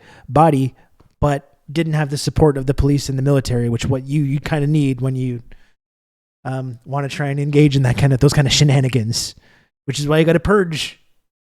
Unfortunately, you got to get your people in there. You got to get your people in there in those positions, regardless of how much people complain about it. That somebody has to do with terrorism comes from the 90s, no, and that has absolute impunity. We love a good purge in really the media, and the level of racism, for example. Going from comparing Castillo, for example, with animals. We saw one day that there was a party of the elite that they were dressing up like Castillo and making fun of him and killing him, no, and all this type of level of violence that we can see in Argentina. Before the attempt of murdering Cristina, there were a lot of contexts in which this violence was being represented. One was the media, but then also in Paris, then also in Twitter, then everywhere there was this type of aggressiveness with absolute impunity, no? And also, it's not only Castillo, no? It's all the people that entered to the parliament. It's the first time, for example, that we could have before the use of Quechua. How about we make a decent, a mid-sized tent, and you can just come in there. And if you don't want in there, well, guess what? It doesn't matter. Okay? We're going to have a super powerful, enforced mid-sized tent. And if you're not happy about it, then fucking, I don't care. We don't care. I'm here to tell you right now, we don't care. You join the tent, or you gulag, or wall, up to you. It's very, very well put.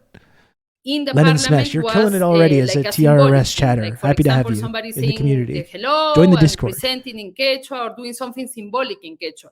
But with this moment and this parliament where most of the parliamentarians at the beginning were from Perú Libre, the party of Castillo, we saw figures like Guido Bellido, for example, giving full speeches in Quechua. You need a militant, ideologically coherent and ideologically focused small tent, right? That's the way to go. A political use of Quechua, no, and the desperation of white people that do not understand the language that speaks a great proportion of the population here in Peru, and that is one of the languages of Peru, no, and they were even trying to make legal denounces because some politicians were using Quechua in the context of the parliament, no, and then it was the level of racism at that moment was really strong, no, and then as I was saying, no, like these days we saw the humiliation to the family of Castillo. They had to take out their things from the palace of govern in bags. And that is the image that the right wing and the elite from Lima wanted, because they cannot accept to have somebody that comes from a rural area, who is a teacher, who comes from a humble background, as you mentioned it, to be in power, no? Absolutely. And I want to talk now about the complex situation in terms of the dissolution of the Congress, the way in which Castillo temporarily, at least, talking about Discord notifications. I just mute. You go to you hold long press on the Discord app, and you can just mute all notifications from it. When I want to look at Discord, I just open the app and look at what's going on in there. But no notifications, because I had that problem as well. Tried to dissolve the Congress. We know from day one, as you mentioned, that the right-wing controlled Congress, which has an 11% approval rating, has constantly tried to overthrow the elected President Castillo. In just over a year, they were on their third attempt to impeach him. And unlike the impeachment system in other countries, if the Congress has a majority vote to impeach the president has to step down in Peru. It's not like, for instance, in the United States, where the president, Donald Trump, was impeached, but he did not step down. In Peru, it has led to 6 presidents in 5 years. And this is the context in which Castillo dissolved the Congress. And in fact, even ironically, according to the Fujimorista constitution, the president actually does have the ability to dissolve the Congress in circumstances of obstructionism. So can you talk about the misleading narrative that we see in corporate media and also spread by the US Embassy, claiming that Castillo was carrying out an autogolpe, a self-coup against the government, when in reality, of course, it was the coup being carried out against him? Well, actually, I love Ben's lighting with the lamps with this little scarves over them. I enjoy it. I like Ben's whole setup. I think it's good. When in reality, of course, it was the coup being carried out against him. He's broadcasting from a hookah actually, lounge. the claim to close the Congress was a popular claim. Many of the marches and the blockades and the demonstrations that were recently, not against Castillo, but claiming him to make the agenda he entered it with, no? But it was not to step down or to become more right-wing. It was to become more left-wing. That was the protest of the people with Castillo, not against him, but with him, no? And what happened, no, was that he did what the people was asking, to close a Congress, because everybody's conscious, and we can see it, as you mentioned it, that the Congress has only 11% of approval, and I don't want to see which is going to be the number after what they did. There is a general consensus in many contexts that the Congress is interrupting. And then also he did what Vizcarra did, our last president. He also decided to close a Congress. That was also a claim from the people at that moment, no? And obviously, what they came out to say is that it was a coup d'etat. And as I said, they were talking about a dictatorship. I mean, like, Castillo didn't even appear with a military when he decided to close the Congress. And it was a policy that was closing the Congress and not making a dictatorship or a coup d'etat, as what they were saying everywhere. And the argument and the excuse in order for them to carry out a real coup d'etat. What happened is that it seems that Castillo had information that the Congress would have the amount of votes in order to make the impeachment and remove him. No, that's what it seems, because really, until the moment, is really, there are many versions and theories, but nobody knows. According to the very Peruvian accounts online, he did a coup to himself. Of course, the Peruvian exiles in Virginia, they're very passionate about this. Really what happened and why he took that decision. My country yearns for freedom. But anyways, even though, because President Brandon were saying that it was a mistake to do it at this time, and how he did it, and how he didn't have support or wasn't organized with certain groups or political groups, etc. But the main thing is that there was a general claim in regard to closing the Congress. That's what he did. And also something really positive, that if you listen the message that most of the people haven't even listened what he was saying is that he said that he's closing the Congress and also to open the constituent process in order to change the constitution. This is some guy, Rob Russo, some leftist based in Canada. I was turned on to this sick individual, and I found this. Majority Report raid. Hello, welcome. Get in here, raiders. Thank you, Majority Report, for the raid. My man, Matt Leck at Majority Report. Very much appreciate the raid. Welcome. Sam Sater, what a fucking nightmare. You know the whole thing. I'm Rob. Hello. Get in here, raiders. Smash the follow button if you haven't already, if you want to participate in the chat. I'm Rob, a socialist and anti-imperialist streamer located right here in good old Montreal, Quebec, Canada, the fake country of Canada. Welcome. We're just learning a little bit about Peru and what has been going on there, at least recently with their president Castillo and the struggles that he has had and the sort of right-wing coup that has been going on in Peru, along with the backlash now as Peruvian activists and left-wing people in Peru are trying to fight back against this coup government. You may know Rob from the film Avatar. Of course, I am starring in the upcoming film Avatar: The Way of Water, which is now being released in 2 days, 9 hours, 20 minutes, and 13 seconds. So looking forward. You can look forward to seeing my performance in that film. You hide your accent well. I'm not hiding my accent. This is just how I talk normally. I live in Quebec. I was born here. I've lived here for like 20 years. I grew up in Brockville, Ontario. So I have a weird mishmash of different accents. And my family is an English-speaking family in Montreal as well. I don't have an accent. I know many people do have accents around the world. That is not correct with me, though. I just talk normally. So, did all the mocap for Avatar. That's right. Do you normally speak French? No, I do speak French. I don't know if I would describe it as fluently, but I do speak French. Sometimes I like to torture chat by speaking French, but I'm an English speaker. I speak English in my home with my family, and I just have spoken English as my primary language my whole life. But in any case, thanks again for the raid. Majority Report, smash the follow button once again, or smash the subscribe button if you want to get access to the wonderful, highly exclusive TRRS emotes, which are very, very cool and which many people in this community enjoy. And it's $5 per month. What do they call wasps in Canada? They're just wasps. Those are my people. Anyway, let's continue this, and after this video, I'll do the hard push. The hard push for a few more subs. Here we go.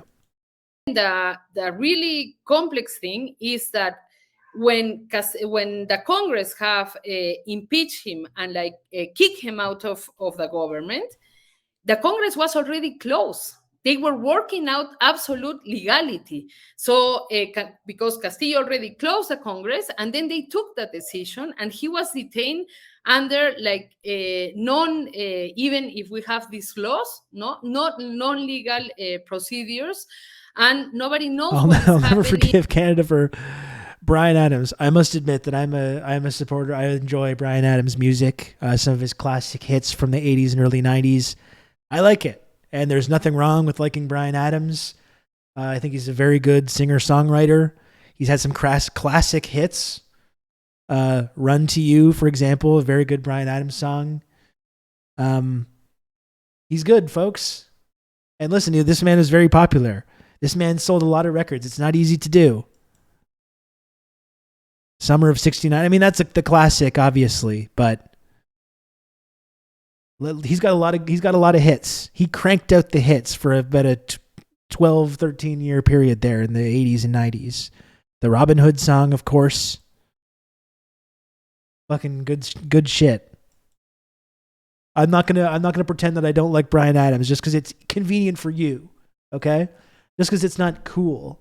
Just because it's not cool or hip to like Bryan Adams. Do I look cool to you? Do I look hip to you? And the answer is obviously yes, I do. I know that's correct, but I'm not going to make you comfortable in the chat just to and go against Bryan Adams and say that I falsely claim that Bryan Adams is not good. It's not going to happen. It's not going to happen on my watch. I'm supposed to get a Bryan Adams stream. I don't even know what that would. Somebody is a banger. That's true. It is. How many subs to get a Bryan Adams stream? I don't even know what that would entail, but we'll see. Didn't he do a song with Tina Turner? Yeah, Somebody Like You. What was the song with Tina Turner? Am I crazy? He did a song with Tina Turner, right?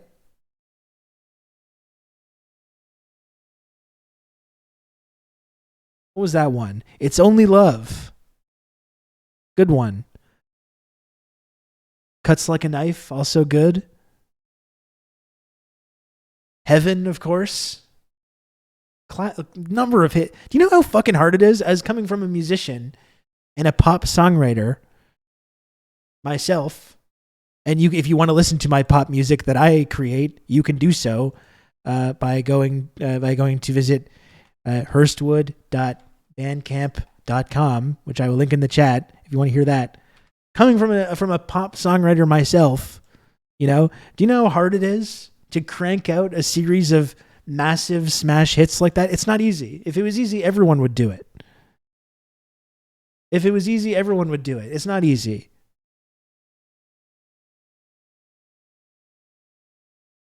Okay? So yeah, I support and respect Bryan Adams here on this stream, even though I think politically he's problematic. He might possibly be a dipshit in real life, but Sean thinks it's easy. Okay. I am a master of cranking it out. Anyway, I'm getting sidetracked here. We still got about another almost 15 minutes to go in this video, so we better get going here. In regard to him, because they are accusing him of making a rebellion, but in the penal code that talks about him, about this, it says clearly that you have to be armed, and Castillo was not armed. He was basically alone, and he was detained alone, and he was not... Poutine is French fries with gravy and cheese curds, okay? The cheese curds are important because sometimes they say, oh, we have poutine, and it's French fries with gravy and shredded cheese, which is not poutine. And, it is excellent. Although I do think we should talk shit about Canada. It's a fake country. It's basically like a resource extraction mafia masquerading as a country. The poutine is pretty good, though. I admit. I do enjoy it. Don't get worked by this poutine bait. No, I know. I know how to draw the line. Rebelling on arms and making that. So many of us understand that the detention of Castillo nowadays is absolutely illegal also, even though under the rules that they have imposed, no?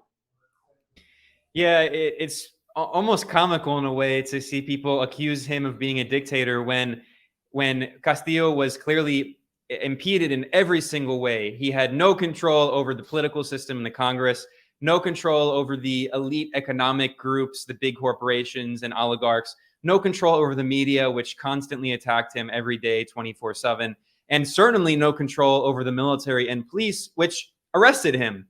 So this would be the weakest dictator ever. Against him, we have been, for example, the processes of lawfare in regard to supposed cases of corruption. In one of them, they even entered to his room. They and actually is the same policeman that have detained him the other day, no? And how's they that even Polish had the kebab, power to enter Starlight? to the room of the president and to touch, remove, and take documents that are a secret of state, that were not only his personal belongings, but they are part of there is a law that protects the president from his belongings, and the police entered to the palace of government, and they were taking everything. So obviously, what we say, what type of dictatorship that lasted 3 hours? That was the dictatorship. But the dictatorship we really live under is a Fujimori dictatorship. There were, for example, at the beginning of once he was elected, there were conversations and audios of Vladimiro Montesinos, who was the chief of the intelligence service that was actually formed. That sounds good, Quinn. Better. That sounds good, Starlight. Plenty of Serbians and Turkish people who have their own joints. The kebab is high quality. I've never been to Poland, but when I was traveling through Europe, I did sample the kebab in many different countries. So I would be interested in taking that to Poland as well. So if I ever make it there, Starlight, I have to take me out on a kebab date. You're buying. By the CIA, and he studied in the Escuela of las Americas, that we know how many people in Latin America that were part of dictatorship have studied there, and he was part of the Fujimori. He was one of the main characters of the Fujimori dictatorship. There were audios of him giving orders from prison on how to deal with the elections in order to put Keiko Fujimori, and nobody investigated that. And what they were investigating, how was, and I'm not making, it's not a joke, there was an investigation that was of how it was paid. Sounds good, the food of Castillo's birthday in Palace. That was, and who paid the birthday party of her daughter. Those are the huge corruption information that they have. And then, and here we also have this figure of the protected, I don't know how you say it in English, but the protected... James, I think they've touched on this in this interview, but my understanding as well, and other people in the chat have mentioned this, is that it is extremely gerrymandered. The Congress there. Like, I don't think it's quite as easy as you're making it out to be, to just replace the Congress with their supporters. And like, he tried to dissolve the Congress because of the amount of pushback and the amount of destabilization that was happening from there. And he was arrested, you know? So this is the problem when you're in a country with all these entrenched capitalist and right-wing forces, when you don't have allies in the military or the police, and the people that your supporters, your militant supporters, feel like you're going against their wishes. This is the kind of tricky position that he put himself in. How much support did he have for dissolving the Congress? Well, from my understanding, the Congress is very unpopular, and we're seeing the people getting into the streets as well as a result of this. So it seems like there is support for that, but there's a difference between having support on the streets and support within the establishment. You know, that seems to be the tricky part, right? Langley did not support him to start dissolving the Congress, most importantly. Yeah. The person that can accuse you that you were part of a corruption process, and they can be having benefits in your legal process. So there were many of these people that many of them have been vinculated with the Fujimori party, and they were friends and together with them. And these same people, actually, one of the protected testigos that was accusing Castillo of being corrupt and on one of the corruption case, she had the same lawyer of Fujimori. How come they are not going to investigate, and that this media that is so worried, how they are not going to investigate which are the link of the people that are accusing Castillo with the Fujimori's party? Yeah, I mean, it's quite incredible seeing the media and the right-wing opposition accuse Castillo of corruption. Meanwhile, it's in fact the Fujimori family, and especially in the infamous corruption scandal of the Mamani videos, we have concrete evidence. They've been proven to be. I always appreciated Michael Brooks' analysis on these kinds of issues as well. Big influence on me, Michael, in terms of my wanting to get into this kind of commentary and independent media stuff. Prayers up for Michael. But I'm glad Ben is there as well. Like I was saying before, I really appreciate the work that Ben Norton does in breaking this stuff down and actually living in the region and speaking the language and talking to these activists. Super valuable to give us a better understanding of what's happening there. Engaged in corruption and bribing politicians to vote in their interests. I mean, of course, corruption is nothing new in Peru, but the accusations against Castillo remind me of the accusations of corruption against Dilma Rousseff in Brazil that were being made by the most corrupt people in Brazilian politics. Thank you, Jay Cross. And then with this logic, you can count on me. You're going to have good old Rob to talk you through all this. Dave Legend, thanks for gifting a tier 1 sub. Thank you, Dave. Very much appreciated. but it's and people say like like it's really easy. Yes, you have to prove that you are innocent. But what they have been doing, and we know how is a process of lawfare and how long is the process to prove that you are not guilty, no? And for example, they detain the daughter of Castillo, no? So that's also really important to know how the lawfare, I think, the lawfare processes in different contexts of Latin America, they kind of like reinforce their strategies and create new strategies, something new that we have seen here. Well, we also saw it in Argentina with Cristina's daughter, no? But here they also detain the daughter of the president. They open a process against his wife. But then, for example, with Vladimir Cerrón, the leader of Perú Libre, the party that entered to the government together with Castillo, then he stepped out. But for example, the mother of Vladimir Cerrón and all the family, everybody that is around them, no? And actually there was one of the ministers of Castillo stepped. I'll never forget Michael's comments on the Bolivian coup, why it happened and not Venezuela. You need to exercise power to oust those gusanos. Exactly. And you have to do, and people say, but then we're going to be framed as authoritarian or dictatorial. And you know what their answer has to be? Yes. Yes, it will be framed as dictatorial and authoritarian. And we're still going to do it because that's what you got to do. And in fact, if Western liberals or Western media establishment or political establishment is calling you authoritarian, that's probably a sign that you're on the right track. Down, and he explained it almost crying, saying that he didn't want to have, because they were starting to attack his daughter yes. and his ex-wife, an opening process against them. And he said that he didn't want to put in risk the well-being of his daughter, because they are detaining the families also, no, as a strategy of pressure, no? And then, they go out non-guilty, but you have been already detained 2 years. The Western left is very afraid of taking even basic stances on obvious lines because it's afraid of seeming authoritarian. That's why we call them the compatible left. We can't even purge religious cranks, let alone wreckers. Gotta purge. Who cares? Purge those fuckers. You know? You gotta welcome their hatred. Remember? Oh no, people are mad at me. Ooh, they're mad. They're calling me authoritarian. Ooh, oh no, ooh. Right? We should not be afraid of that. We should lean into that. You got to embrace that. Our enemies are doing it. They don't care.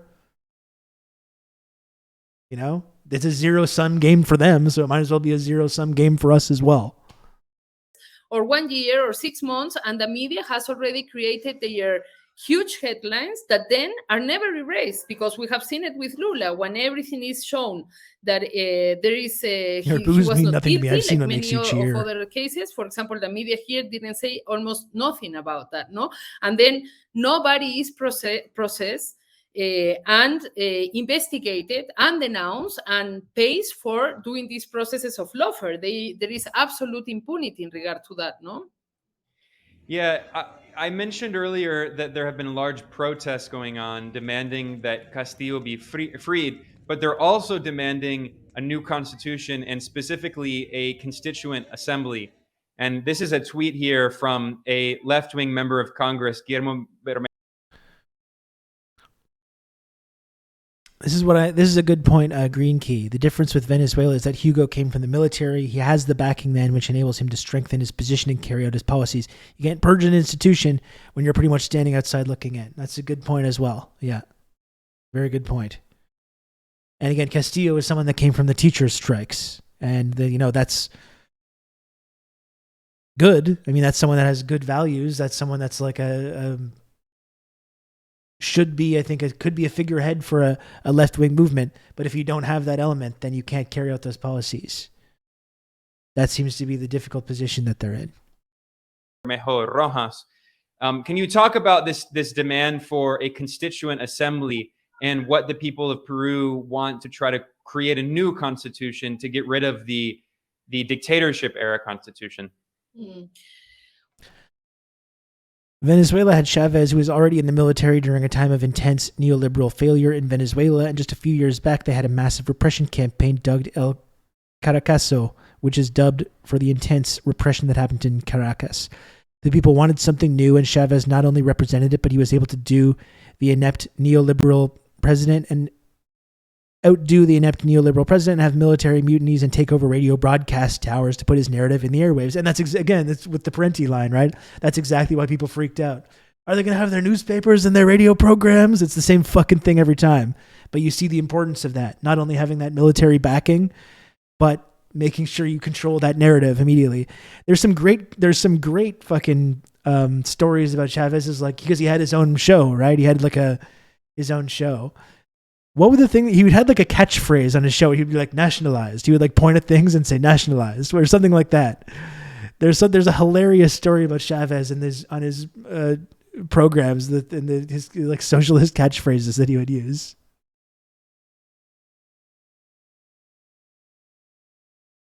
Yeah, take over the newspapers. You gotta do it. And like we were saying with Ortega in Nicaragua, you get framed by Western media and Western politicians as being authoritarian when you do that. But you either get framed as being authoritarian or you allow these media interests to completely undermine you at every step of the way. These are the choices you have. So, yeah, expropriated. Yeah, that's right. Expropriese. That's so great. Man. And you do need the masses before you can do everything like that. Yeah, but yeah, for sure. And seizing the media is a way that you can get the masses on board, unless you're physically like Castro and the Cuban revolutionaries, physically going into the villages and teaching people literacy and giving people political education. You gotta seize the means of media communication. Being called a scary word versus get taken over by fascists. This is the choices you got to make, for sure.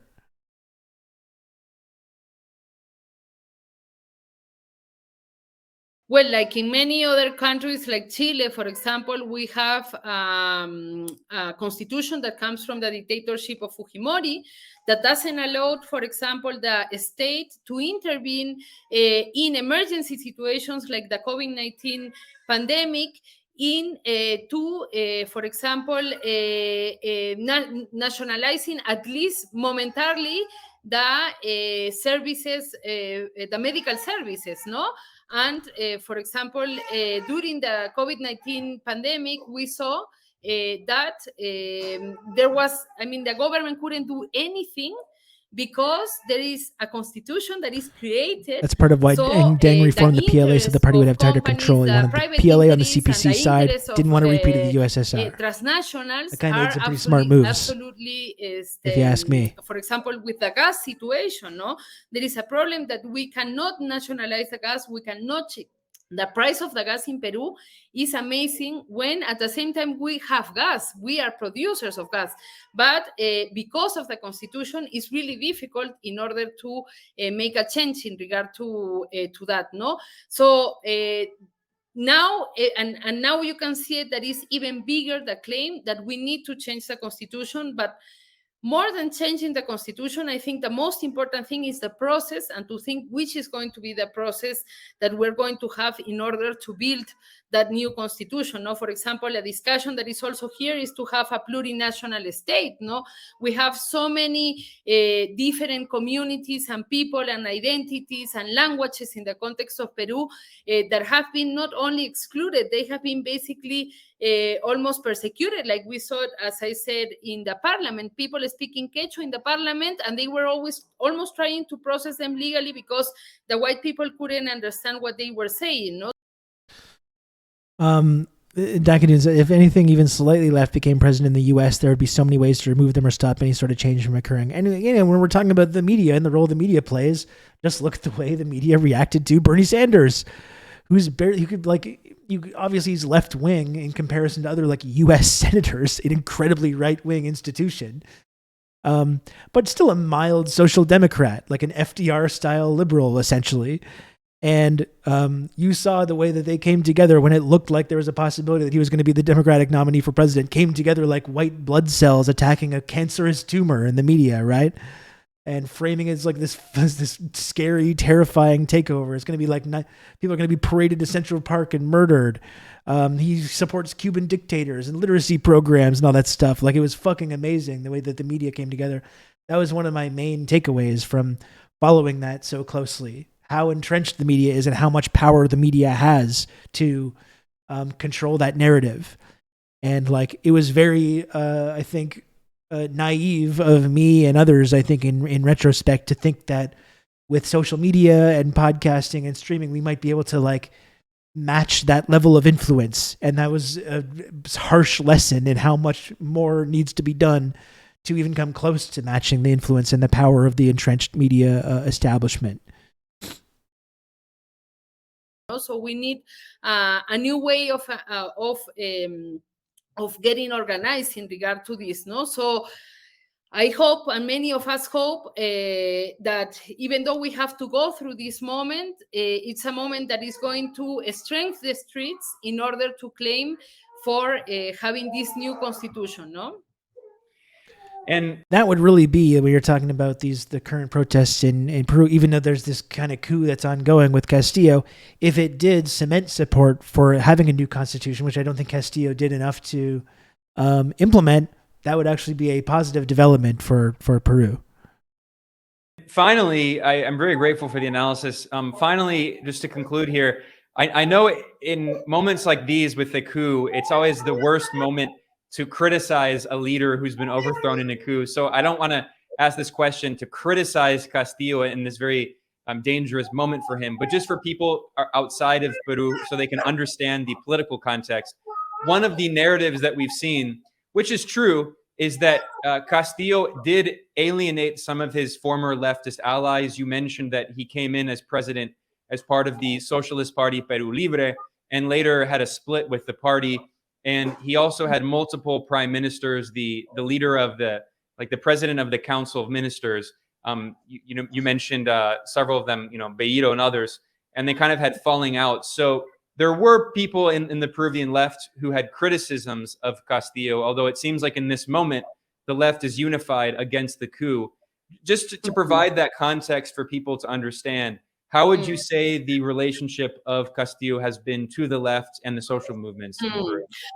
Well, I think it's a general problem in many contexts of the global south and even Europe, for example, that we have a problem with the unity of the left wing many times, no? And I think there is a problem in regard to that, there is only unity when it comes to an emergency moment, like, for example, the election moment or the moment of the coup d'etat. We should haven't allowed this to happen. And mostly we should haven't allowed this to happen when the left wing didn't have any program, because obviously there were criticism to Castillo because he was not accomplishing most of the promises that he entered with, but we also needed to understand that he had a parliament that didn't let him approve any type of laws, and then I think we can only do so much because we don't have the kind of institutional power and resources to compete on propaganda alone. We need to have dual power, some kind of mass movement, and the media is connected to it to back it up. Yeah, that's very true. I mean, it all starts by having a militant working class movement as well, which we still is sorely lacking.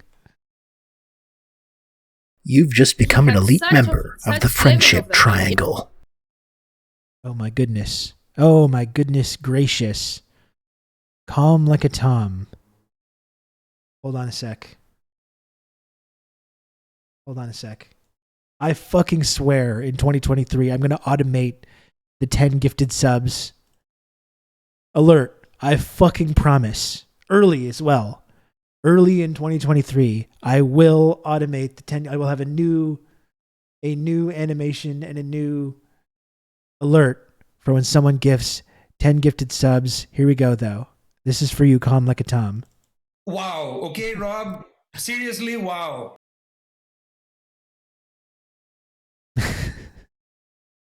Thank you so much, Calm Like a Tom, for the 10 gifted subs. Really, really kind of you. I really appreciate that. Thank you.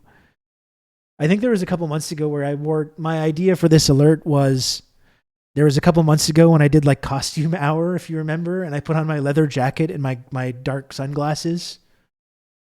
So I could have if I could have a gif of that with that sound. I think that's my vision for the 10 gifted subs. Alert. Something like that.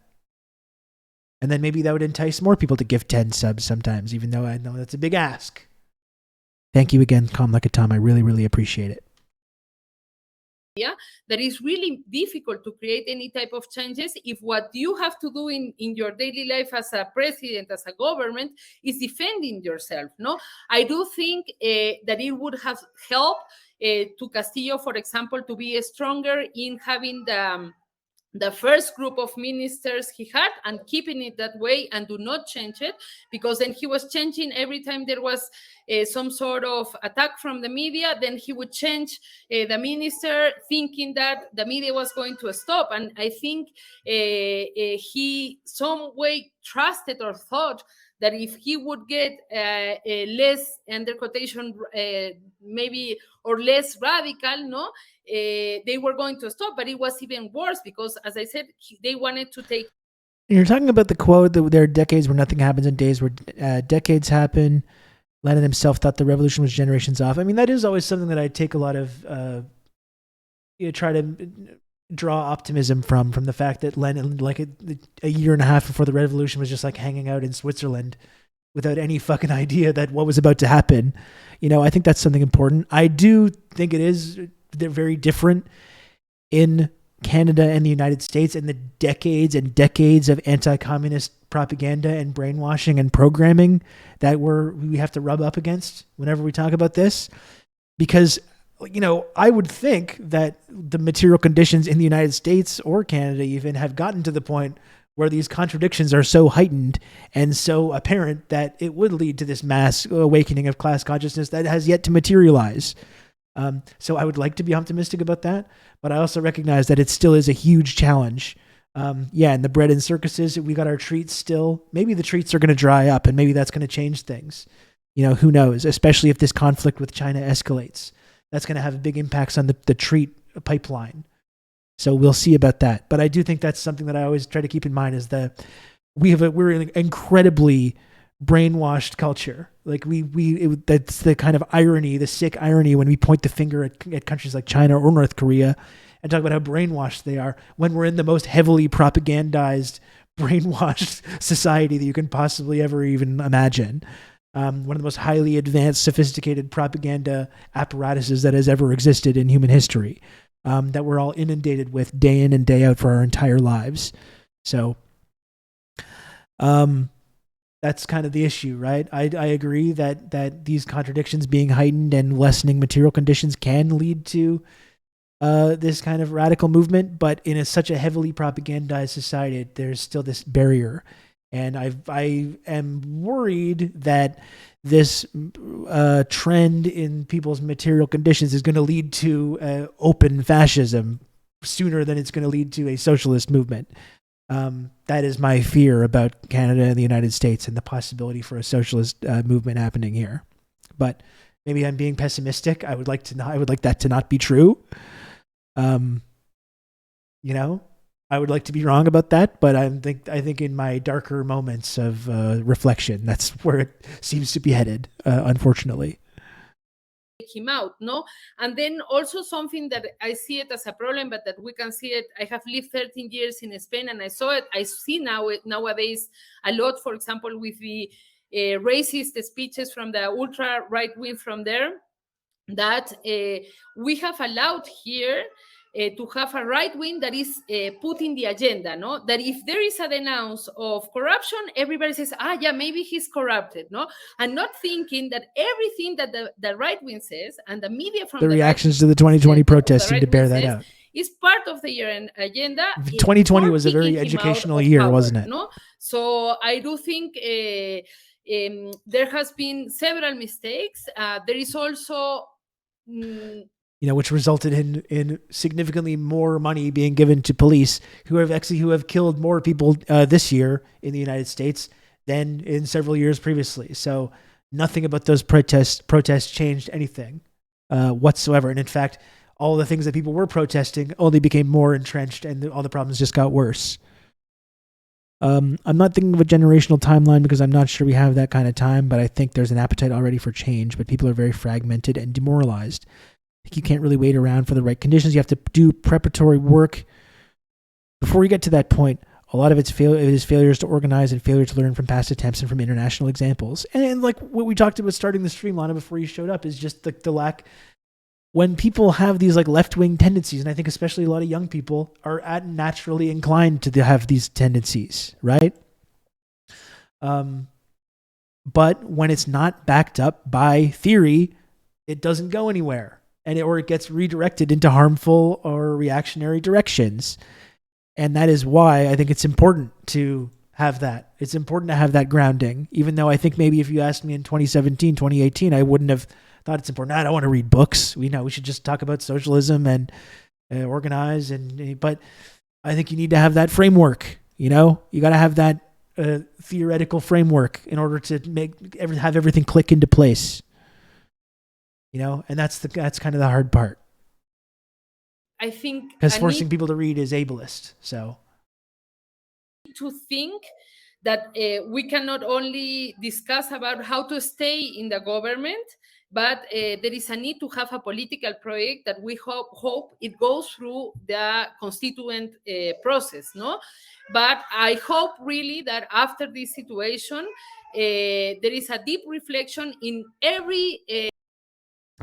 I feel bad for continually interrupting this interview, but we're having some interesting discussions here today. Is there a better chance with young people since cable news and the traditional media don't have the same pull with them? And there is, Jack Ross, but that's what I'm talking about with that theoretical grounding.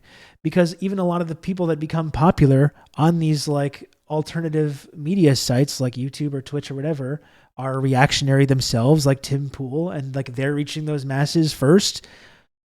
Or they're leftist, but without that theoretical framework. And they'll be like, of course, I'm a big time leftist, but we need to back the U.S. State Department when it comes to China, or we can't support the authoritarian Cuban regime and stuff like that. This is the problem when we have left-wing commenters with big platforms among young people on these social media sites that don't have that theoretical framework, that are not internationalists, that don't think about things using historical or dialectical materialism. And then all that energy, all that potential energy that could go into like a militant revolutionary movement goes in these harmful directions. That is the problem. That is the problem. Spaces from the left wing and the mistakes that have been committing, that I think is basically not to have the unity we need, not only in moments of election or when a coup d'etat happens and we need to go to the streets, but in the process of building that. We cannot ask also, I do not think that a president alone is going to change things. I do not think that only a group in the Congress is going to change things, no? And I do think that if there is a mistake from the government, it's not to be more open and count with other organizations and the people that want to contribute in this process of change, and that we are going to be there to defend our president. That was a great talk. And it's led to a bunch of great discussion on here. And that is exactly why it's something that we talk about often on this show. I don't see a lot of revolutionary potential in our society as much as I would like to. I would love to be wrong about that. But that is exactly why I am an internationalist, because the thing that gives me hope is the fact that we're not living in the unipolar world anymore. As much as people try to frame multipolarity as being some kind of like Duginist thing or fascist Russian chauvinist thing, it's not. And in fact, multipolarity was coined by Chavez, while we're talking about Chavez. And that's exactly why I am optimistic for the future. I'm not super optimistic about the West. I think in the West, all we have to look forward to over the next generation is further decline. And that's a problem. But that's exactly why I support this shifting geopolitical landscape. And it's exactly why I support China, not uncritically, not completely, without any, without any criticism or any of that, That's exactly why I support the rise of China is becoming this geopolitical powerhouse, because it's leading to this global shift, not in the West, but a global shift in the way things work and the way that it's offering countries in Latin America, countries in Africa, a different model of development rather than the Western style World Bank IMF model. These are all really, really important things. And that's why I think it's important, if you're a socialist in the West, to not only do what you can to build revolutionary movements here, but also support China in that role. Or at least, at the very least, not constantly throw rocks from your perch there in wherever you live in the fucking suburbs or whatever. But you should try and learn from what has been accomplished in China and take a look at what China is doing internationally. I think that's really important, and that's the thing that gives me optimism about the future.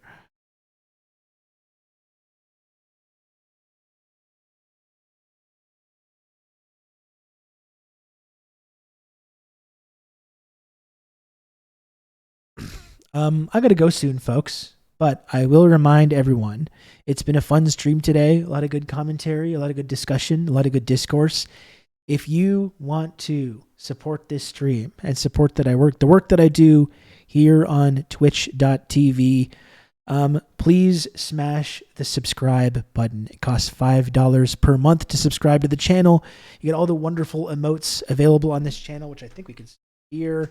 Some of the very best emotes on this entire platform. If you've got a Twitch Prime sub, you can subscribe completely free of charge and join the Twitch's only two-dimensional triangle-shaped friendship access and clout distribution system known as the Friendship Triangle, which is not a pyramid scheme or a cult, despite what some people sometimes say about it. You can join that and move up and down the different levels of the Friendship Triangle by gifting subs or friend coin. Get access to friendship. You've just become an elite member community. Of the Friendship Triangle. There we go. Right on cue. It really, guys, it is a pyramid scheme and a cult. Oh my goodness. That's outrageous. That's not accurate at all. We got some shit disturbers. I think a troll possibly infiltrating the chat. Very unfortunate. Probably one of these Elon fans. Misinformation. You've just become an elite member exactly of right. the Friendship Triangle. Oh my gosh. You've just become an elite member of the Friendship Triangle. Good Lord. Did you see who I'm interviewing it for? No, I did not. Jordan. What's going on? This is fucking outrageous. You can count on me. You're going to have good old Rob to talk you through all this. Oh my God. You're interviewing Matt Taibbi. God, Jordan, I'm actually really interested to see that, because I know Taibbi, like me, Taibbi's been a big influence, right, on you. So I imagine that's going to be kind of a weird and a conflicting moment.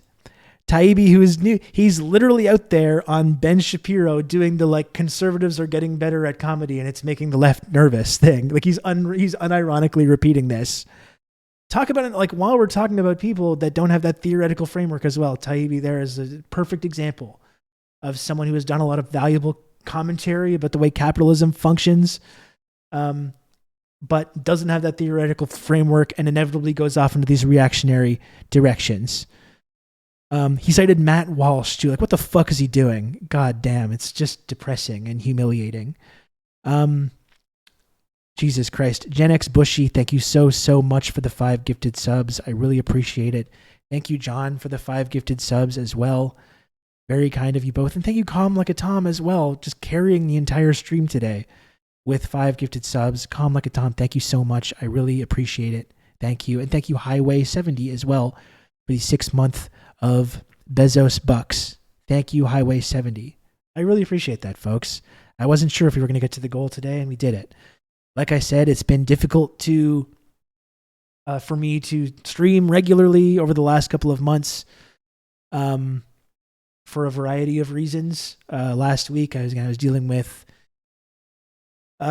sick kids stuff. I've had a whole bunch of other issues that have been popping up that's made it difficult, and which has led to a decrease in the amount of monthly subs that I do have. which is not, again, this channel's not that big that I don't notice those kind of drops. So I really, really appreciate all the support today, and as always, folks, I really appreciate it. Thank you. I was sort of done with him when I read his weird sexual assault fan fiction. Really weird stuff, isn't it? Really weird stuff. As usual, sexual grievance is the basis of reactionary politics.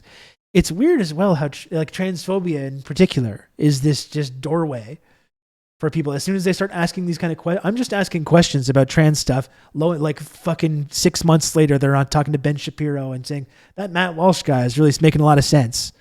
It's really strange, isn't it? How that's you just can like count a on gateway me. for You're gonna people. have good old Rob to talk you through all this reactionary pipeline, which is exactly why we need to support trans rights, right? Like we're seeing the result that is having on people, and the effect that it's having on people. And thank you, Top Scruffy, as well, for the 20 months of Tier 1. Thank you, Top Scruffy.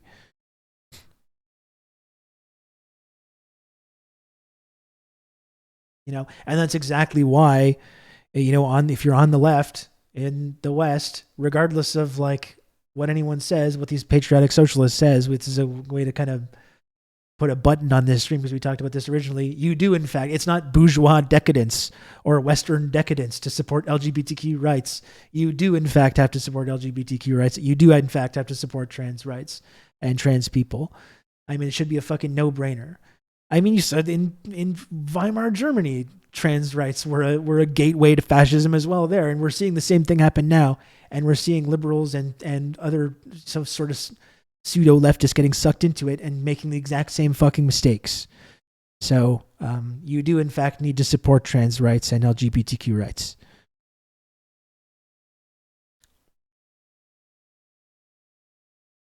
Never trusted Greenwald. Talking about someone else that's been a big influence on me as well. That has been a huge disappointment.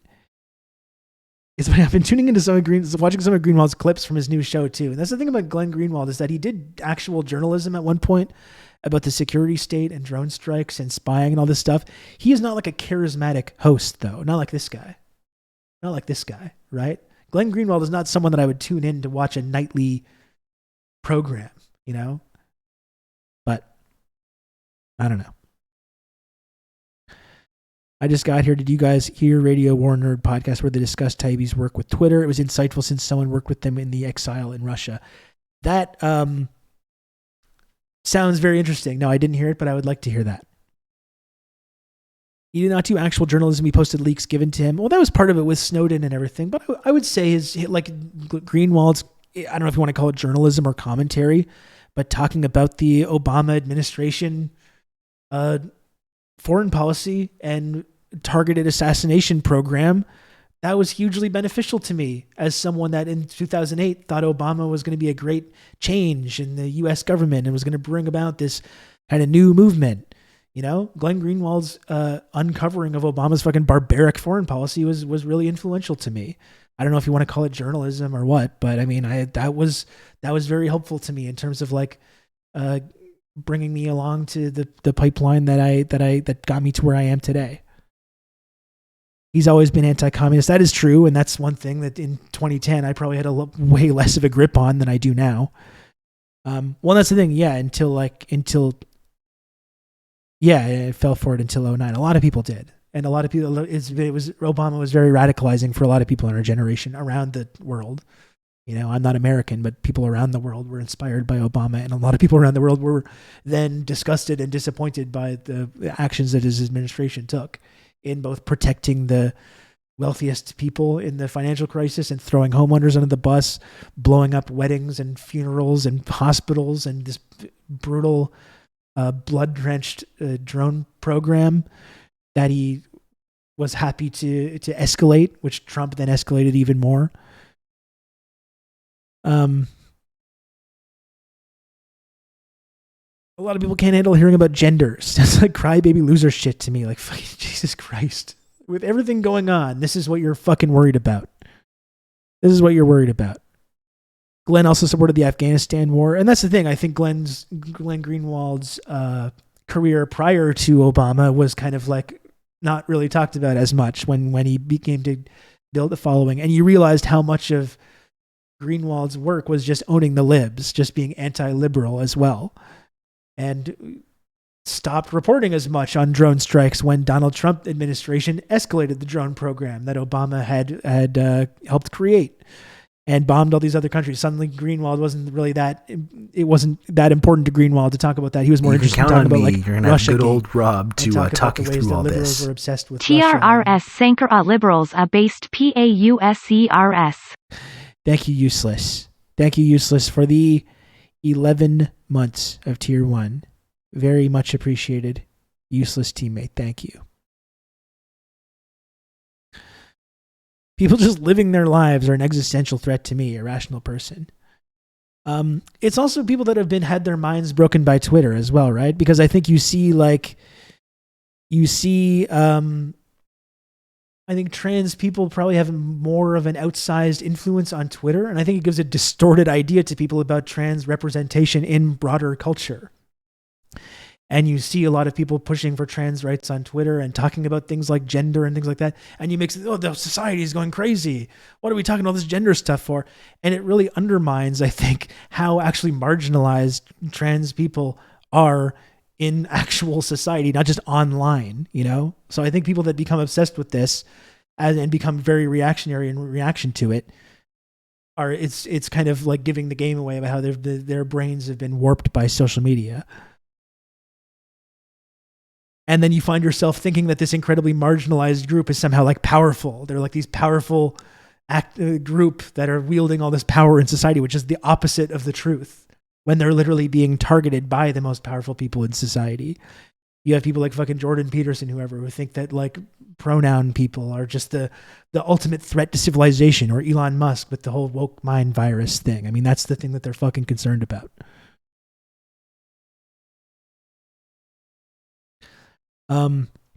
Folks, this has been some very good discussion today. I really enjoyed this one. Thank you.